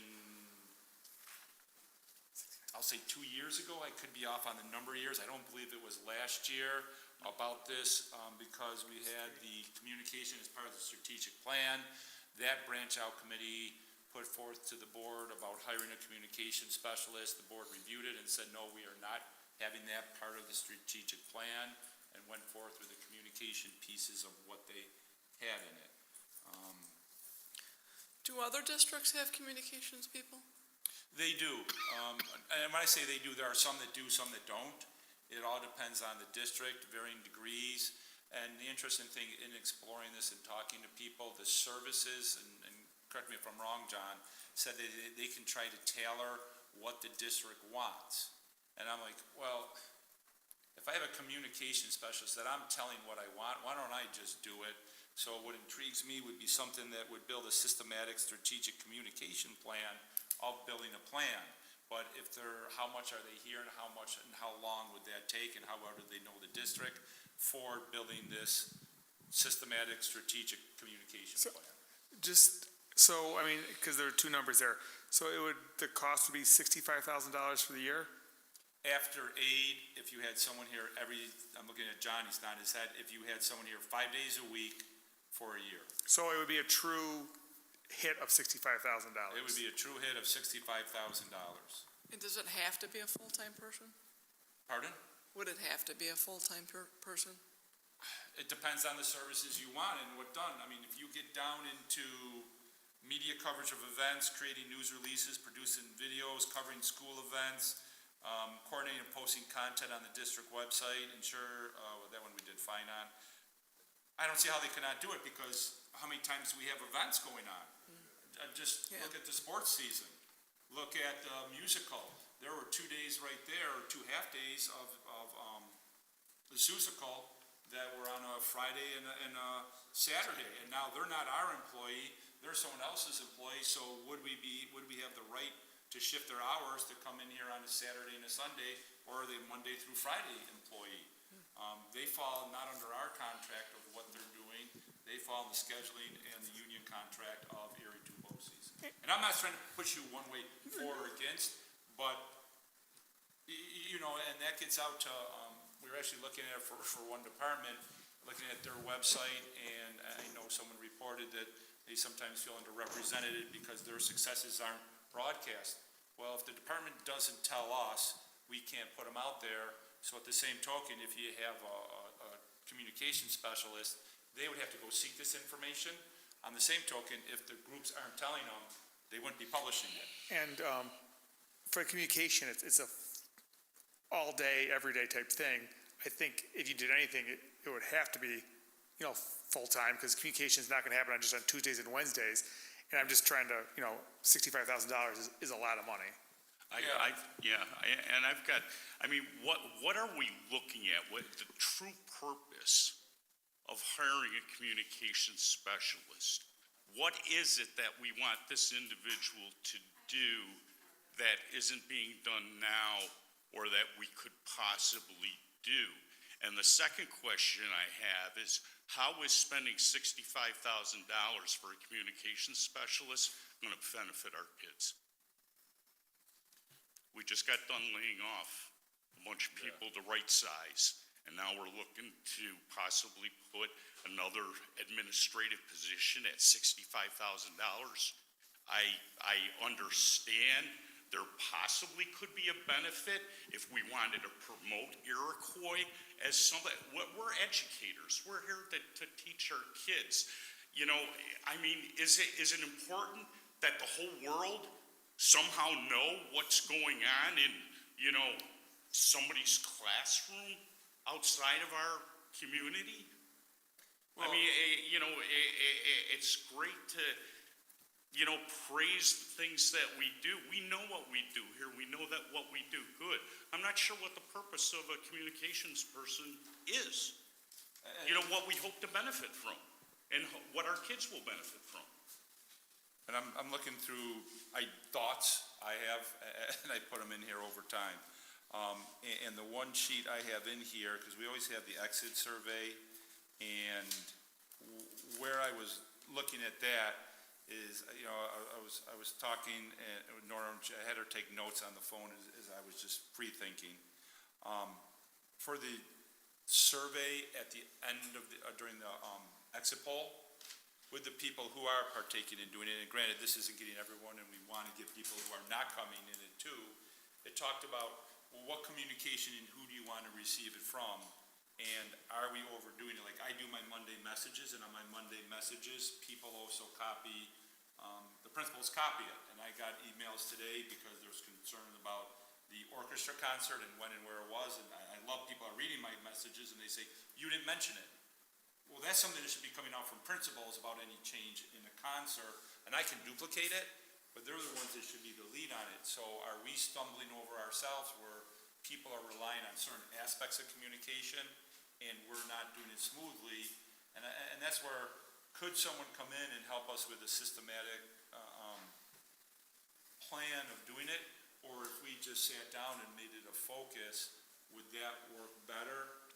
I'm not saying one way or the other, but when, like you're saying with the money and focusing on students, and this is where it was 2 years ago where the discussion happened and they said, no, we don't want it in the strategic plan for communication.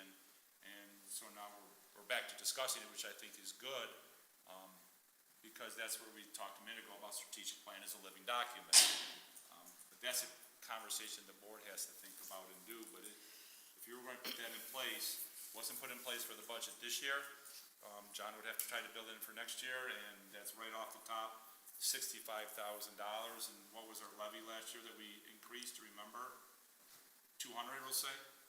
Less? 200,000? The levy, or sorry, how much new funds we took in from the levy with our percentage increase. Put them on the spot. Big time. 500,000 or 600,000 was the $500,000-600,000, you know, so you're taking 10% of that off the top. If we had them create, or help us create the systematic. Strategic communication plan. Yeah, that plan. Does that require somebody 5 days a week? Does that require somebody for an entire year? Could we just hire somebody to do that? And how much would that cost? That is What is that? What is that? The person that comes in and analyzes why there seems to be a problem between Wait, who's communicating. Where's, Talk to the fourth grade parents. There's a communication my problem. suggestion, rather than looking at hiring someone, if we have an aim, if we have something or somebody has something in their mind, what they want to do as far as communication, I would make that part of your superintendent's job and leave it up to him how he goes about doing that. If there is a problem with communication and we're perceiving it, communicate that to the superintendent. You need to do a better job here. That becomes part of his performance review. How he goes about achieving that goal, that's his job. Not us to determine if we should hire somebody else. If we perceive a job isn't being done, let's make the suggestion, superintendent, part of your performance. Let's see how we do. Okay.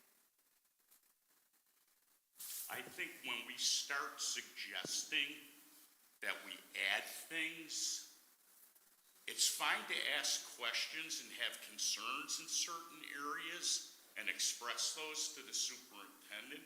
It's a lot different for a board member to tell the superintendent how we think he should go about fixing a problem, as opposed to saying, here's the problem, we pay you to fix that. If he feels that he would need outside help to accomplish that goal, that would be his decision. He would have to come back to the board and say, hey, I want to spend this much money to have some assistance here. It might be out of my wheelhouse, and then we can approve it or not approve it. But, I don't know, I'm just very uncomfortable, first off, with spending that kind of money. Especially, you know, given right sizing with the layoffs that we have and adding, you know, I cannot do that. I think we're stepping outside of our bounds here. Okay. I mean, that's just my opinion. I would much rather if we have perceived problems, we present them to the superintendent. We make that part of his goals, because that's what we pay him for. And then it's his job to determine how to achieve that. And in all the years that I've been on the board, I have found that it works out much better to let the superintendent do his job than for board members to try to tell superintendents how to do their jobs. That never ends well. I think it comes from our strategic plan, indicates that we have a communication issue with our community. I think that has been an ongoing conversation. And I brought this topic up because I think that conversation needs to continue to be ongoing. We definitely had a problem with how this fourth grade initiative was communicated to our public. Again, Jane, And wait, let me finish, okay? And in talking this evening, Doug said, our superintendent said, that, you know, where does that fall? You know, he's pushing it back to the principals. The principals are not sure, I don't remember the exact wording, but to me, there is an issue of, we don't have a set plan, we don't, or if we do, we're not following it, and a specialist would come in and say, yeah, here's where your problem is, fix it, help fix it, and it's done and over with. And then we But have where- a good plan moving forward. How do working. you know you have a problem if you don't know where it is? I mean, you just identified That's why a you problem bring with fourth somebody grade. in. And I would say, Jane, that we as a board need to self-reflect. Unfortunately, I was not at the summer planning session. And I believe that is when the fourth grade move was first. Discussed with the Brought up. board, yes. Now, no questions were asked of the superintendent until it was brought up. What was it the September meeting? The facilities September committee meeting. presented their recommendations to the board at the end of July. It was discussed at the end of August, and then in September, would have been the second discussion by. And I'm not saying we always can do a better job at everything that we do. But, you know, should we have been more proactive instead of, you know, waiting when push came to shove and the superintendent was making that recommendation that we knew was coming based on our summer planning conference, to not ask for that additional information ahead of time? You know, and just with that discussions in our board meetings, I mean, the word gets out. Can we do a better job with communication? Yeah, I'm sure we can. I mean, one of the things that was on the strategic plan that we talked about was an app. We haven't had any of that. There were some things that we had included on Doug's performance review that were related to the plan. And we did that the first year, and that was fine. Where has the follow-up been on our part after that? Those are good questions. And that's why, you know, I said, we need to do a lot of self-reflecting. And the follow-up is I agree on what we're doing, but I think at this point, would it be, to your point, Chuck, to ask Doug to think about this and then get back to us, since it is going to be your job, you know, to implement it one way, one way or the other, because it's going around. One way or the other, it'll end up on me, because you have a person come in, they would be working with me or Mary Jo. But what do you really think? What do you really think of it? You know, so you can make some recommendation either way. And just that, I mean, I do think we can communicate better. So I agree with Jane. But and I said the big concern I had when I first heard it was, and we didn't know the numbers.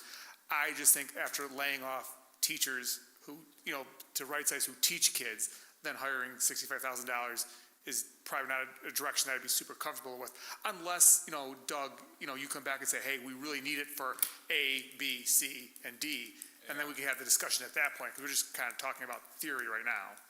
I mean, without giving you know. I'm not asking you. I'm not asking you. Brainstorming with Nora. I'm not asking you tonight either, Doug. I'm just saying the next meeting. Nora, she sits there and goes, as I talk. You know, so let's be clear about that. It's very lopsided. Sorry, Nora. And you know, my question is, and it might be a good work session for the board, because over the past couple years, from past boards, it was made very clear the board has to know everything first. And so therefore, if the board knows everything first, that means the community doesn't. So when the community finds out is when you talk about it at a board meeting.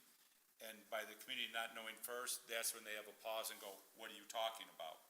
On the flip side of that, if you tell the community first and the board doesn't have a conversation on it, and someone walks up to you on the street and goes, hey, I just heard, and you go, what are you talking about? And that's where that flow part of the communication plan has to be developed, of how do you want communication to flow? Who is the first person on this? Let's keep using the fourth grade. It's a great example. That's a big decision. A report was made to the board. And then because there's finance involved, of which direction are you going with it? The board's heavily involved in that discussion. And until the board has a stance of where it's going, it's nice to get public feedback and hear what they have to say. But each one of you kind of have to figure out where you are on the stance. So when someone comes and talks to you, you know where you are. You know what you're thinking about. Otherwise, assumptions are made, and that's what you see in social media. Someone hears something and they start making assumptions, and that's where all of a sudden a bunch of time is spent clarifying miscommunication. For instance, got an email. Someone said, I'm going to have it wrong again. Earth Spirit Week. Well, if you move the fourth grade up here, I've done it so much he hasn't memorized. Earth Spirit Week, if you move it up here, they'll lose that in the fourth grade. That's absolutely wrong. It's better up here, because now the kids don't have to take a bus ride to get up here, and they can have instructional programs during the day, go out, do what they need to do, and it's all right here enclosed, because they come to the main campus to do it. And so therefore, those are the communications and things that take up a tremendous amount of time. And those are the pieces, so I'm not giving an answer now, I'm just saying these are the reflective pieces that I would need to take into account. And by design, which in some ways is a really good thing, is that what the community, I think may not realize is that when the board discusses things, we're discussing it live. We're planning live as we have to.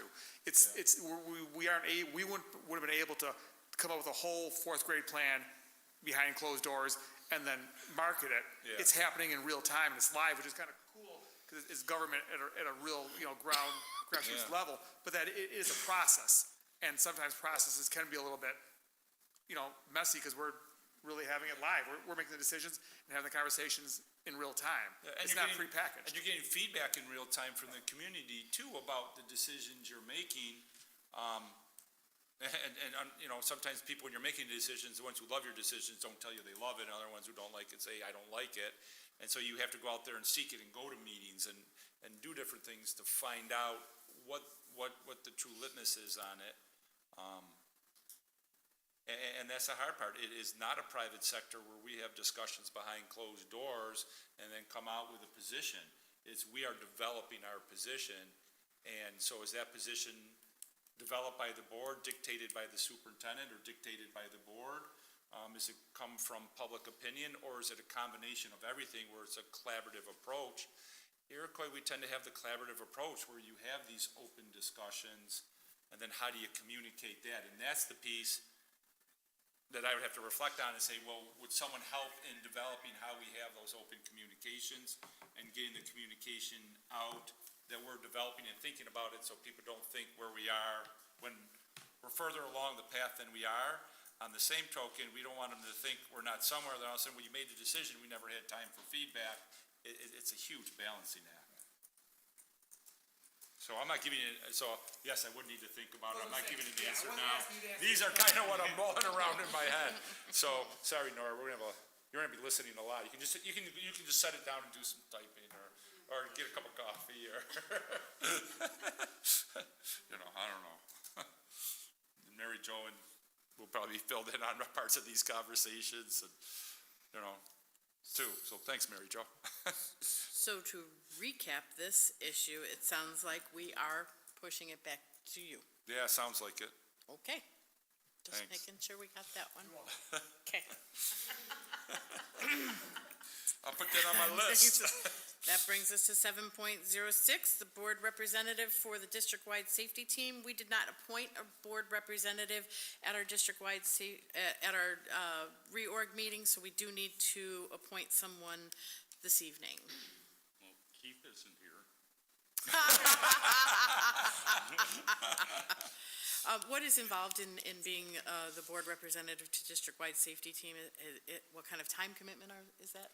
I don't think it's tremendously large because what this helps to look at is the entire safety plan, which some of it's made public, some of it's not.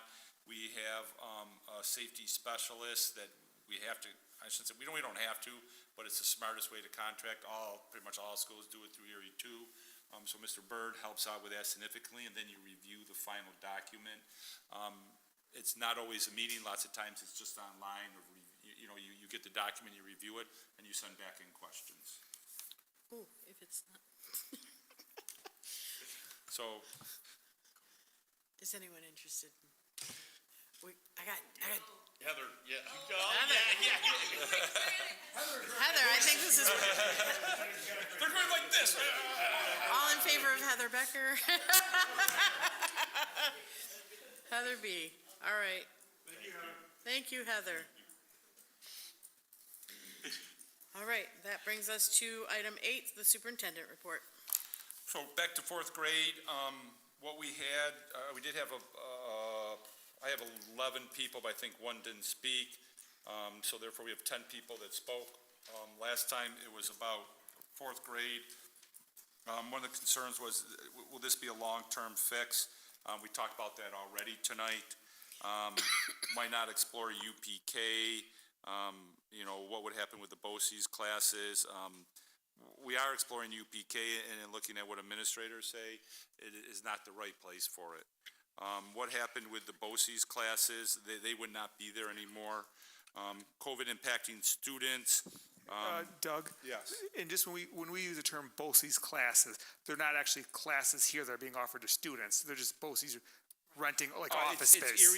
It's Erie to BOCES that are renting classes here that students are in.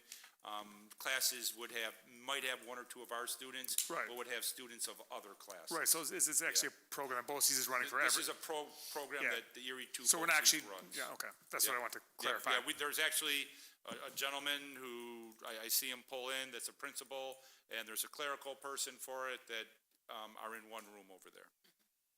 Thank you for that helping me with that clarification.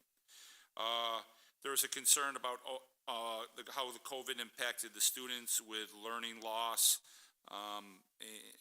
Let's see, and I did do that in my presentation last time, where it talked about the deficiencies of the rooms we have with the crowdedness of it. That's not helping to the degree we could help with learning loss. Safety on bus and exposure to older students. You know, with the students on it, I'll be meeting with transportation, but everything I heard is, yeah, that is something that could happen. Would happen because you're there with older students, is to the degree of the risk, and from people who had been there before, you know, knock on wood, they don't remember anything here. And I gotta be honest, anytime you talk about a bus full of kids, you knock on wood, they tend to say they have the most problems with the younger buses. Fourth graders as a leader, there was a concern that they would lose that. And actually, by making the move right now, you would have them as a leader when they're fourth grade, eighth grade, and ninth grade 3 times. If you make the move, they would be a leader when they're third grade, fifth grade, eighth grade, ninth grade. You actually add one time when they would be a leader. Now, you would say that wouldn't be for the group that transitioned, but it doesn't matter when you transition it, there would always be a group that would lose that. And that's why I think the teachers want to know what's happening sooner. Social emotional aspect, we talked about that already, where, what was the word I used?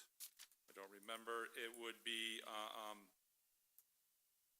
not proactive, but what it would provide is an additional transition place for the students for that social emotional aspect, where they're not going straight on. There's that transitional place there. First, read comment for the fourth grade teachers came and read a comment calling for a committee, which we've actually had.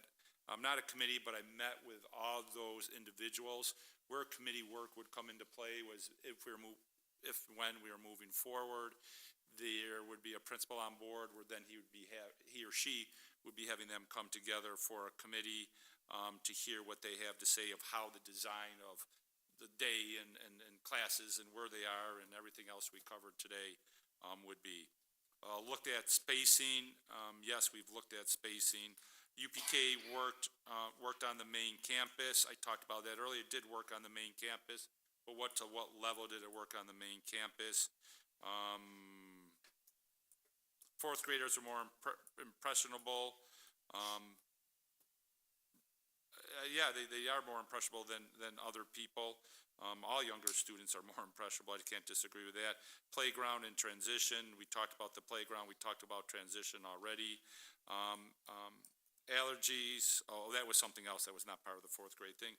Someone else on something else. Last time spoke about allergies and having a district plan for managing the allergies. It's too bad John walked out because he oversees the food department, but I know that Personal Touch has gone to a seminar and developing on that, and they have plans and everything for that. But still, there could be improvement on that. The next one is a letter from music. It was to the board who are all concerned. They're associate professor of education at Buff State and a coordinator thing, and one primary reasons moved to Alma years ago is because of the strength and on commitment of the music to of the Iroquois district to their music programs. I think this goes to more negative aspect or it's not, but I know the board, the number one question they asked last time was, will all the programs still be offered with any change in staffing there? And the answer is yes. They actually reviewed all the programs that are offered. Last year, we added a program. That program is still there. And I looked at all the schedules again to make sure they're in compliance with all the contractual features, and they are. This person doesn't have on it. It's important that the taxpayers use to support the programs passionately support. So they don't have children here, and so we are using the funds there. In fact, if you look at all the non-required music programs compared to the other extracurricular sports and clubs, we actually spend more on non-required music programs than anything else. Disheartened to hear that there seems to be a significant amount of chaos, employee turnover. At Iroquois, it appears from the outside, both the education and individuals, administrators no longer place same value and importance on music education. I can just speak to myself on that. That is completely false.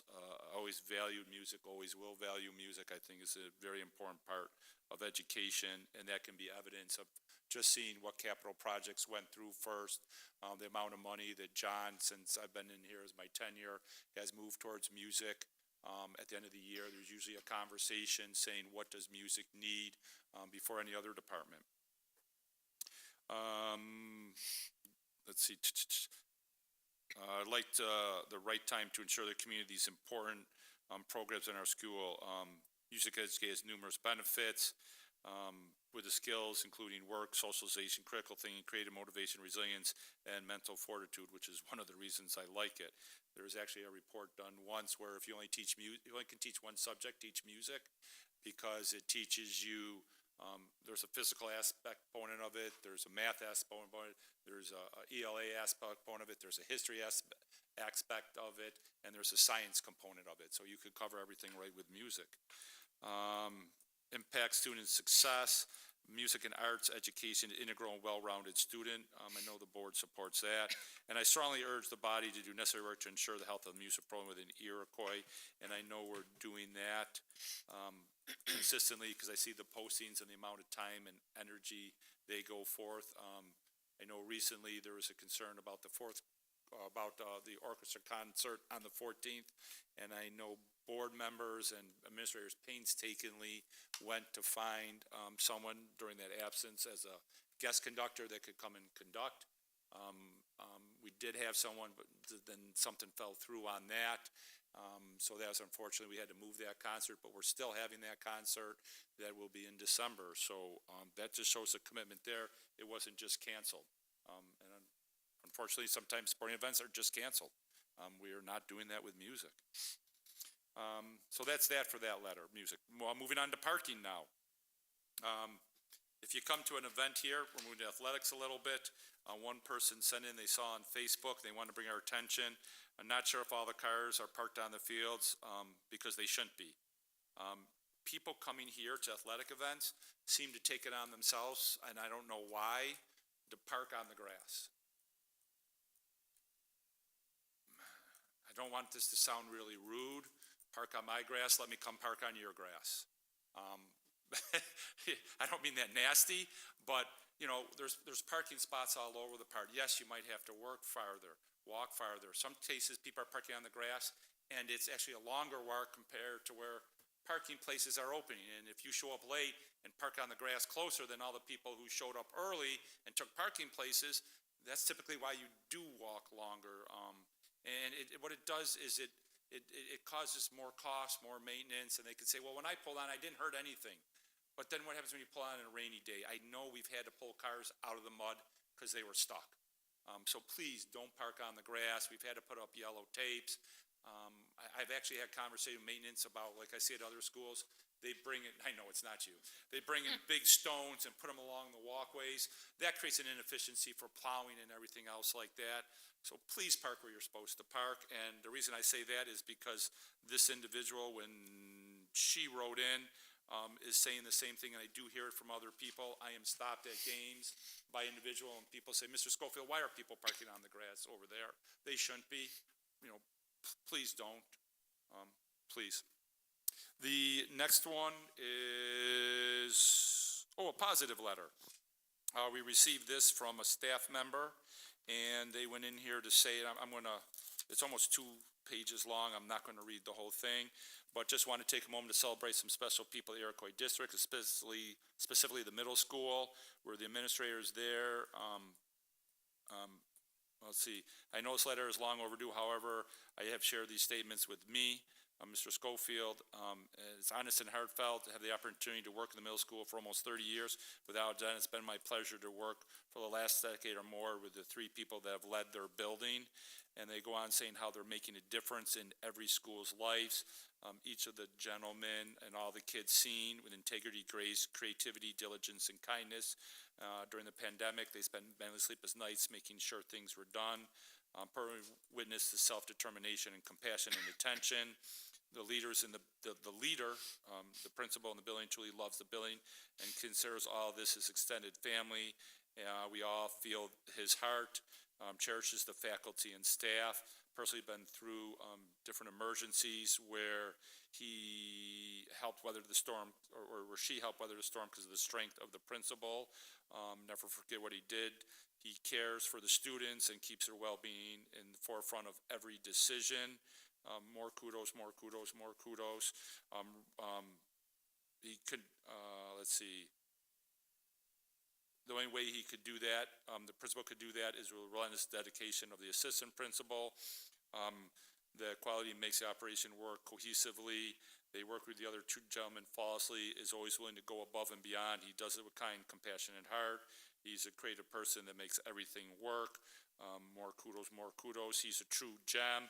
It's greatly appreciated the value amongst the faculty and staff. The last piece of the puzzle is our code of conduct officer, and he is the glue. He's been within our district the longest. Even though he didn't attend Iroquois, he considers himself a graduate of Iroquois. Something that's cherished and admired, devotes, shows himself each and every day by getting us all excited to teach and learn. And depending on the role the individual has in the building, the code of conduct is a thoughtful, generous leader.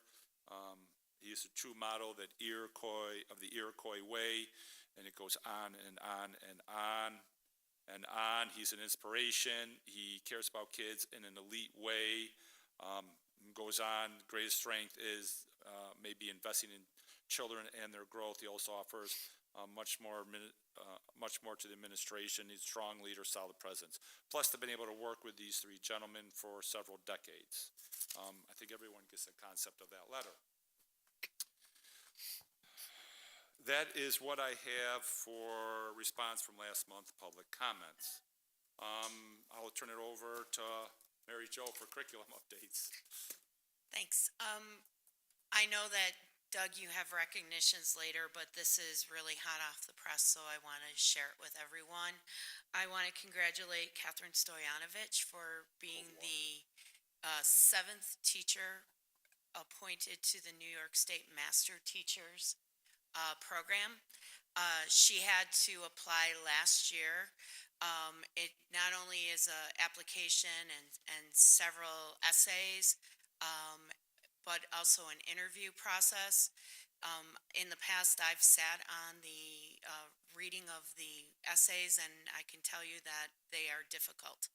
And so I just want to congratulate her because she goes above and beyond all the time. She has worked on New York State Regents assessments as a writer, and now she's going to be learning with the, as I said, number 7 from Iroquois, which I think is just a testament to the professionalism of our teachers and staff. So kudos to her. Just a couple PDs, professional development opportunities. Yesterday, we had a trainer in from Erie 1 working with our secondary math teachers on looking at our assessment data, and then also working on writing math problems based on performance indicators at various levels. That's very difficult, and so Thank you to them for putting in the extra work. And we are continuing on our literacy journey with some follow-up to professional development that happened on October 7th regarding how to provide Tier 1 interventions in the classroom. So that will be happening at the end of the month. Also, some of our building subs and aides will be receiving training on UFly so that they can help support the classroom teacher. And that's it. Thank you. The next one is strategic plan about the app. So I'll look at Dr. Dudek again. So she's looking at me. Hey, strategic plan, the app. Where are we with the app? The app, the principals have been given a list of topics based on website visits to our own, to our own Iroquois website, and they are reviewing that right now. Our tech people have meetings set up. We're still on track for the January rollout. Thank you. And, Mary Jo, just with the app, because on our website, there's a lot of old content on things. Just, for example, if you search for something, you might get something from 2020. Is that going to get cleaned up as part of the app, or? So, it wouldn't be necessarily looked at for the app, but for when we move to the new website.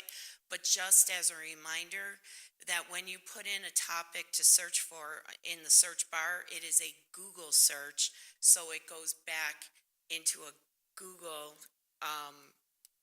repository. It's not necessarily our search on our website. It goes back through Google. So there's no search just on our, it doesn't just, yeah. but so with the website, we're expecting to, Well, the website will be, if there's old documents on our website, that will be cleaned up. But again, if it's using the search bar, that will be Google, Google, so that's something that we can't necessarily clean up. okay, because it's still just. Frustrating. It's frustrating. I very understand. difficult to find things on Well, I websites still. I Googled or I searched for something on the New York State Ed website just today, and it was from 2013. So it's because it's a search Googled or powered by a Google or powered by Microsoft, whatever that entity uses as a search engine. That's what's causing that frustration. Yeah, because then it's almost like we should use a different provider. Well, I don't know if that is necessarily Yeah. capable, a capability. Okay, it's something. But we can look at it. We'll look into. at it. Okay, thank you. But the information on our actual website will be updated, right? What Absolutely. we enter. Yeah, because we're going to be updating all of that information as we transition to the next site. To throw in here now before mascot, really not part of strategic plan, but it is part of planning. Hot off the press, I was able to get for electric bus, it was something the board wanted, we've been working with it. A presentation, December 6th at 5:30. I will start getting that message out to everyone, where Matthew Bussales, the gentleman who came in, I believe it's the same gentleman who will come in and present. It'll be something open to the public that can come in here and hear about electric buses. It's at 5:30 to approximately 7. They'd have to be done because we have a board meeting there for that night.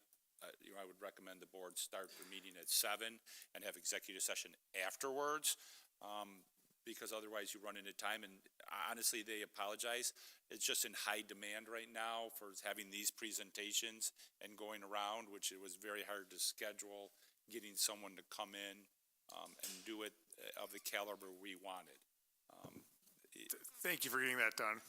Well, really, it's Eric. Eric did all the work, and I kept asking Nora. Nora would contact Eric, and he stayed with him and kept working It's on in it. high demand, at least we have a date now, so for our Yep. community members. And we can get that out to everyone. Mascot update. So the committee met last week, at the end of the week, I think it was a Thursday, and I got to really thank the committee. They did a phenomenal job. They walked in there, over 700 people provided names, so there are 343 unique names that were presented that they went through. They've been sorted into ones that we had concerns about and ones that we did not. They discussed the ones they had concerns about, where we should move them back or not. They made those adjustments. It was a great collaborative group, in my opinion. That doesn't mean they all agreed. Collaboration, a lot of people are under the misconception everyone walks away agreeing. It does not mean that. But we came down with 25 names, and I actually have the reasons that people submitted beyond them. I won't read them all tonight for the sake of time, but the names to be read are, and I planned on doing it until I saw the time. The Badgers, Broncos, Champions, Chargers, Coyotes, Defenders, Firebirds, Gladiators, Grizzlies, Hurricanes, Inferno, Iron Horses, Lightning, Mavericks, Otters, Phoenix, Rangers, Red Hawks, Red Storms, Stallions, Thunderbolts, Titans, United, Wild, and the last one is Wolves. And I'll just use Broncos. Why didn't I write Badgers in here? I guess I had them out of alphabetical order for some reason. But Broncos, the person who submitted it did not give a reason. So when I put these out to the public, I'll clean them up and have the reasons why that the individuals had selected it. Like Chargers was a strong and assertive name, and that was the reason it was submitted. So people will have time. Voting will start on this December 1st to 11th. To select 5 of those that we think the 5 highest vote getters will continue on. And then for the finals held between December 12th and 17th, will be presented. And then on the 18th to January 5th, we'll select the final one. So January 8th, I will introduce the new mascot to everyone. I believe that's the board meeting, January 8th, which is why that date was selected. So you will be the first people to know besides myself of what it is. And so therefore we'll get the word out for people to vote. We are going to monitor that. It's going to be all digital. So I understand that some other people are better at computers than others, but with the program we use, there'll be certain identifiable information.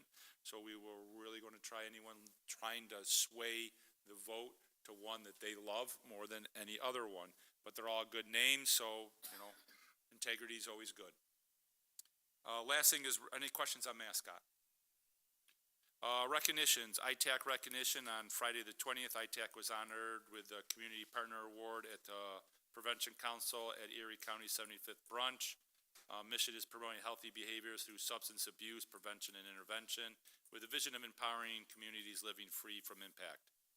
So congratulations to them and to the ITAC community. It really does take a community for that to happen.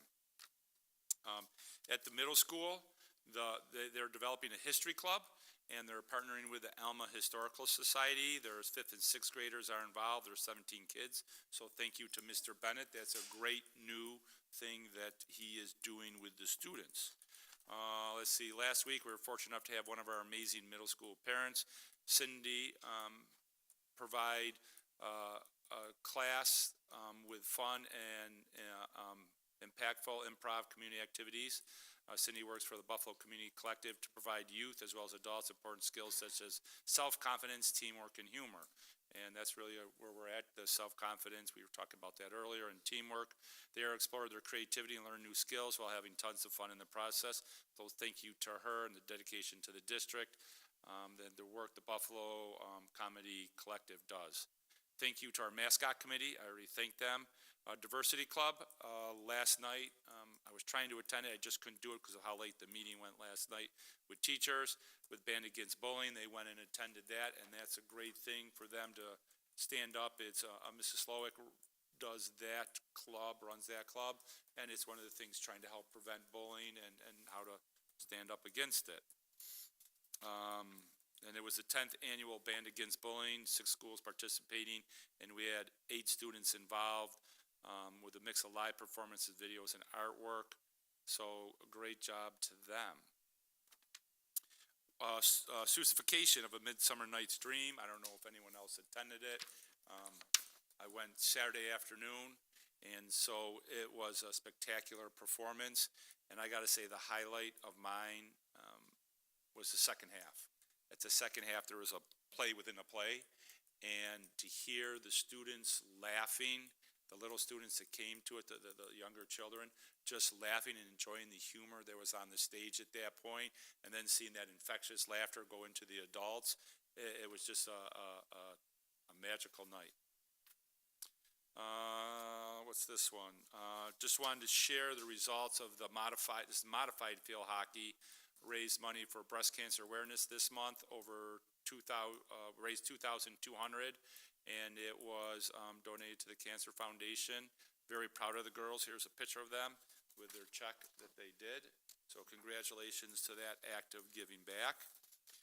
Congratulations to the boys cross country, girls cross country for finishing as runner-up in Class B sectionals. Both teams received patches and sectional trophies for their placement.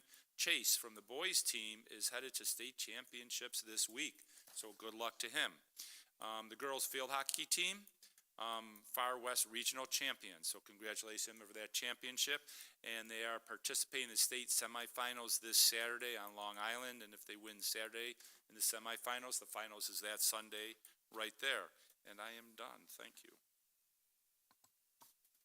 That brings us to recognition of guests. We have 3 this evening. The first one to be recognized is Laura Cashmore. She'd like to speak about UPK in 4th grade.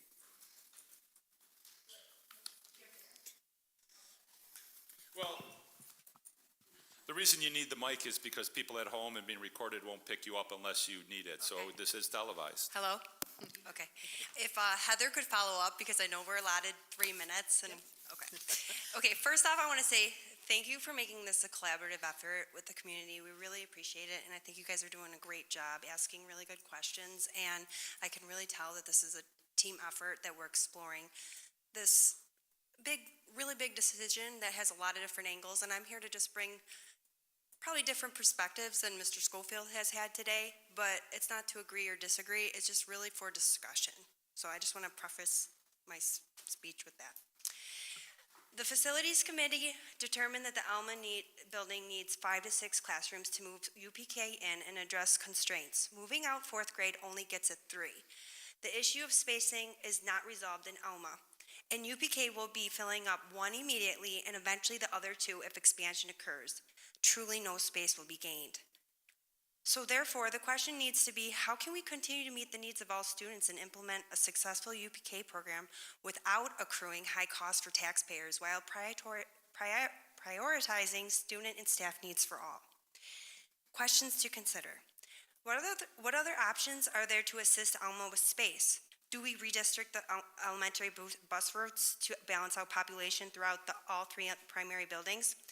Could there be a possible proposal for expansion to the Alma for Capital Project 2025?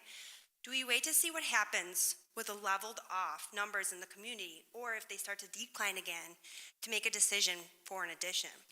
The 4th grade move includes expenses, costs, staff cuts, drawbacks to other grade levels at the primary buildings by housing UPK there, and still will require further action to alleviate space issues. Alma Primary has a space issue, yes, yet has a better student-to-teacher ratio than Wales in kindergarten classrooms. It has a better kindergarten ratio, but its music and art share classroom on alternate days. This is just one example of how many different primary schools have different advantages and disadvantages through choice. 15 students, 4 classrooms for kindergarten turns into 3 classrooms next year because 1st grade they'll drop off a room. That would make 20, we try to keep the classes at 20 kids in kindergarten, so we would have to have 81 plus incoming students for the next year's grade level to make any space different changes for Alma. The needs of the UPK students are best served at the main campus. It frees up space at Marilla and Wales. No space issue will be there after it is moved out and moved into the main campus because all 3 UPK classes are housed at Marilla, which force a BOCES program and I believe like a special ed and a sensory room over to Wales. The UPK program has zero cost on the district taxpayer dollar. It is 100% grant funded. The preschoolers cannot use the primary school playgrounds. Principal, administration, school counselor, nurse, exploratory teachers are not mandated. UPK does not need a PTO or sponsored events. These young students and families need flexibility, togetherness, and room to grow into 3- and 4-year-old classrooms as hoped for by Mr. Schofield. The main campus offers this. The UPK teachers benefit from collaboration and being housed together. UPK students in one place would allow for the community to meet throughout all 3 towns early in the child's education. UPK could have a centralized location for UPK graduation to move on at kindergarten in the elementary school. UPK program at the main campus could have the flexibility of creating drop-off and pickup times that would be scheduled to offset bus times, unlike the 4th grade. By placing the UPK students at the main campus, we preserve the celebrated developmental milestone by kindergartens for all students to be school-ready to start taking the bus and going to elementary school. This would keep the developmental transition points the same for all students and meet the developmental needs for all students when ready. I'm sorry, we're at 3 minutes. Okay. If you wouldn't mind, you have a speech. If you give it to our district clerk, she can distribute it to the entire board afterwards. All right. Okay, thank you. Thank you. Oh, yeah. And next, we recognize Heather Shevlin, also speaking on 4th grade move. Hi, thank you. Just going to pick up where Lauren left off, which is a little earlier than I expected. So let's see, she was saying that if we had talked about the issue with the bathrooms in the preschool classes. If you're moving those into the, like Wales Primary, for example, you're kicking out the kindergarteners from their own wing that they have right now. And the only classrooms that have those bathrooms in it.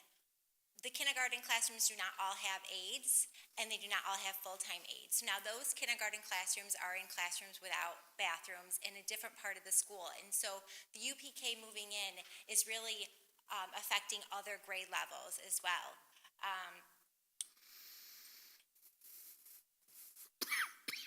Placing the UPK at the main campus would cost the district $0, and it would not negatively impact any other grade level.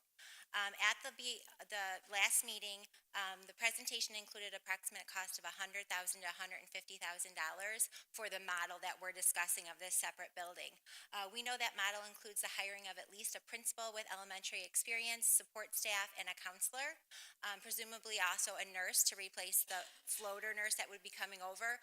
There's a posting up now, so obviously the district feels that that position is necessary to not just have a nurse move over without replacing it. It has been shared that the current middle school code of conduct officer position would be terminated under this model, but that alone would not keep the cost under $150,000.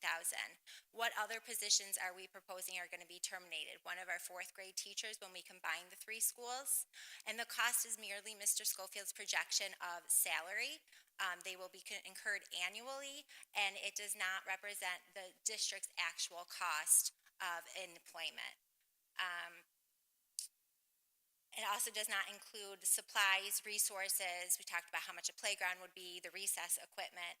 At most, the UPK in the II building may require a supervisor, and presumably that could be covered by the grant. We talked, and many people have expressed the issue as, today is very different than 20 years ago. It's important to maintain the innocence of our children and keep them in an age-appropriate setting with decreased distractions and anxiety. Students who feel safe and connected are students who thrive and grow in positive ways. And you had a discussion earlier today about the importance of social and emotional well-being. And that's going to be supported by keeping the kids where they are now. And we're going to see the benefits of that throughout their schooling as they grow older. There are far more advantages to housing UPK program at the main campus long-term for all students of all ages in UPK, kindergarten, and the 4th graders. If the proposed move is based solely on, this proposed move is based solely upon the need for space. It is not based upon students' best interest.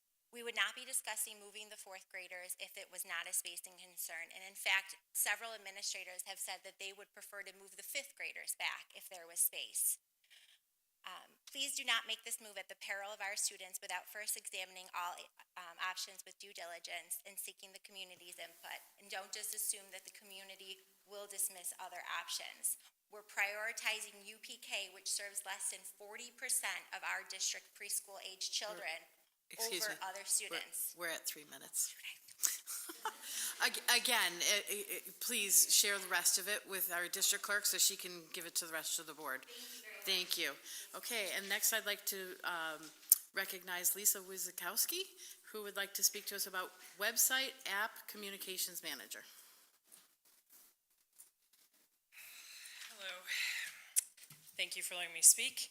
Have you ever wanted to do a research project on Iroquois schools and find out more about what they've done in the past 10 plus years? All you have to do is visit the school website.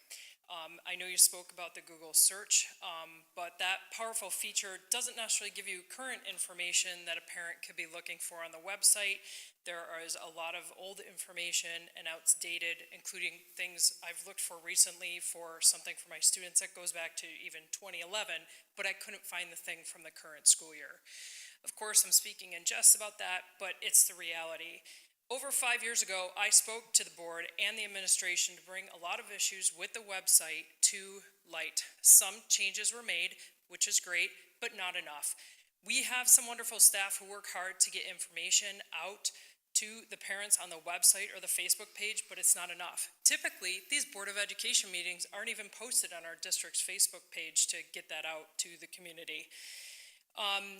Parents want factual information directly from the district in a timely manner and a website that is mobile-friendly, consistent, and not outdated. The administration says they want the district to be the official voice, but do you see the disconnect? In part, it's the actual implementation of the communication in all aspects. The website still needs updating, yet we're getting an app, which, by the way, was actually not part of the suggestions from the strategic plan. Are we planning to develop this app and keep it updated, or is it being funded? Who's paying for the regular updates and the security updates that have to happen on 2 platforms? If the information for the app is being pulled from the website, we're developing an app with content that is not consistent and outdated information. When I spoke with Doug about this recently, he said we'd be getting a new website maybe next end of spring, summer. This is backwards. And by the way, nobody really wants an additional app to download onto their phone. Hence, having a mobile-friendly website in 2023 would be fabulous. This brings me to my next point. Last month, Jane spoke about that, realizing we potentially need a communications person after attending the NISBA meeting. That was infuriating to me, because you were saying about looking at a professional to assist with communications and that the board has fallen short on this, and I think the board has fallen short of listening to them around them. You talked about looking at the issue from the public perspective. The public sees the miscommunication and they're incredibly frustrated. The information presented from the Communications Task Force included a goal that specifically stated creating a district position responsible for overseeing communications within the district.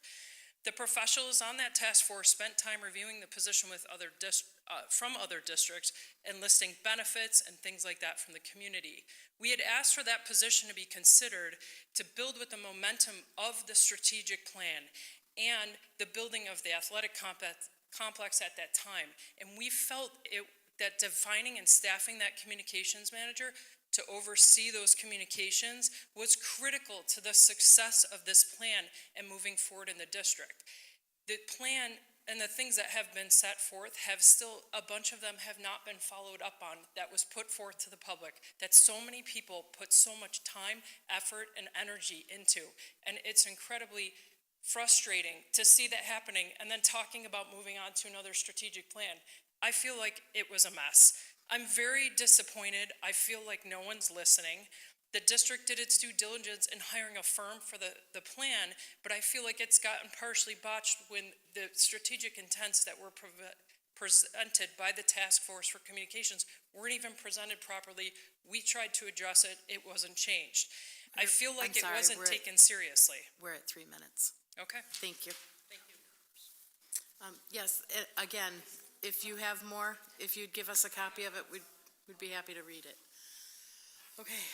That moves us to discussion on agenda items 12.01 through 24.808. Does anyone have any questions or comments about our agenda items? Yeah, I'd just like to jump in and have a few comments and recognize some of the folks that are on the list tonight. So first person I'd like to recognize is we're going to accept her resignation tonight, but Ms. Kelly Ray, who's been with the district since 2012 and has been our middle school nurse, has really had a positive impact on the faculty, the staff, and the students there, and we appreciate everything she's done for Iroquois, and she will be sorely missed. Next one is we're bringing on some folks. We've got Dr.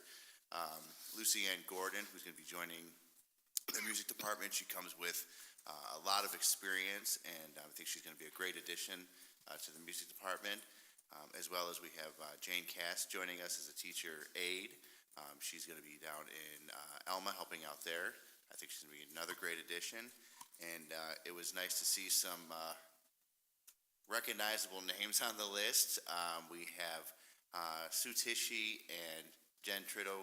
They're kind of coming back to help us out. We got a little bit of gap kind of right now in the music department, and they are stepping up and helping us out. And it's nice to see some familiar names and some familiar faces back in the halls over here at Iroquois. Thank you. Any other questions? Comments? Two of the items that are on the consensus agenda, the audit committee met last week, Wednesday, to go over the financial report for the year ending June 30th, 2023. You have attached in your board packet, you have all those statements. There's an 80-page statement, financial statement of the year. There's two management letters, and the summary of those management letters is, one is about the extracurricular classroom accounts, which is student clubs and things like that. There were a couple findings there, fairly minor in minor amounts of money involved and that kind of thing. There's a corrective action also attached in 24.02 tonight, which addresses those two issues.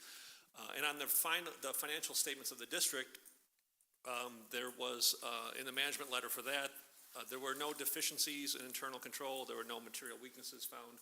What they had was an other matter, they call it, which is a suggestion for us in the future. That involves the district health insurance, self-funded health insurance. Right now we are advised to hold funds in kind of a reserve to make sure we can cover catastrophic loss or unexpected claims on a district. And we do that, and right now we hold those, as they say, in a liability in the general fund. They're recommending that New York State does not have a self-insured health insurance reserve that districts can use right now, statewide, but we can apply and maybe get legislative action that could give us one individually. So we're going to look at doing that, and that would be a better way to kind of hold those funds, transparency, and make sure that they're visible and they have a defined purpose for them. So we're going to look at doing that for next year.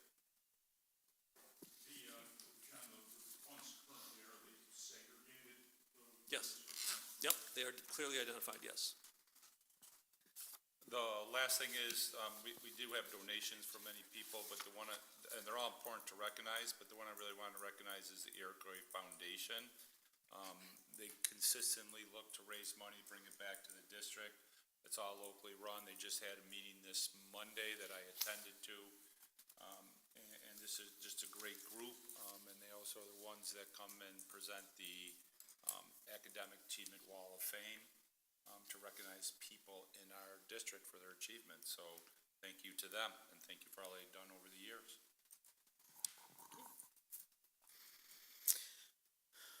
Any other comments? Okay. Is there a request to remove specific items from our agenda? Yeah, I'd like to request to remove 2305. Okay, so that's our first motion. Can I have a second? Second. Discussion? All in favor? Okay, that item will be removed. Is there a request to add specific items to our agenda? Okay. Then Can I have a motion to approve our consensus agenda items 12.01 through 24.08, subtracting 23.05? Discussion. All in favor? Oh, you have to abstain, okay. Five. And then, so, noes and abstains? One, okay. But that does carry. That brings us to 25. Recognition of guests. We don't have anybody who wants to be recognized on items not on our agenda. So that brings us to 26, executive session. Can I have a motion to move to executive session? I'm sorry, for the purpose of employment history of a particular person and the superintendent's informal mid-year review. There we go.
Okay, I am reconvening our public session of the November 8th board meeting from our executive session, and our only item of business left is to have a motion to adjourn our meeting.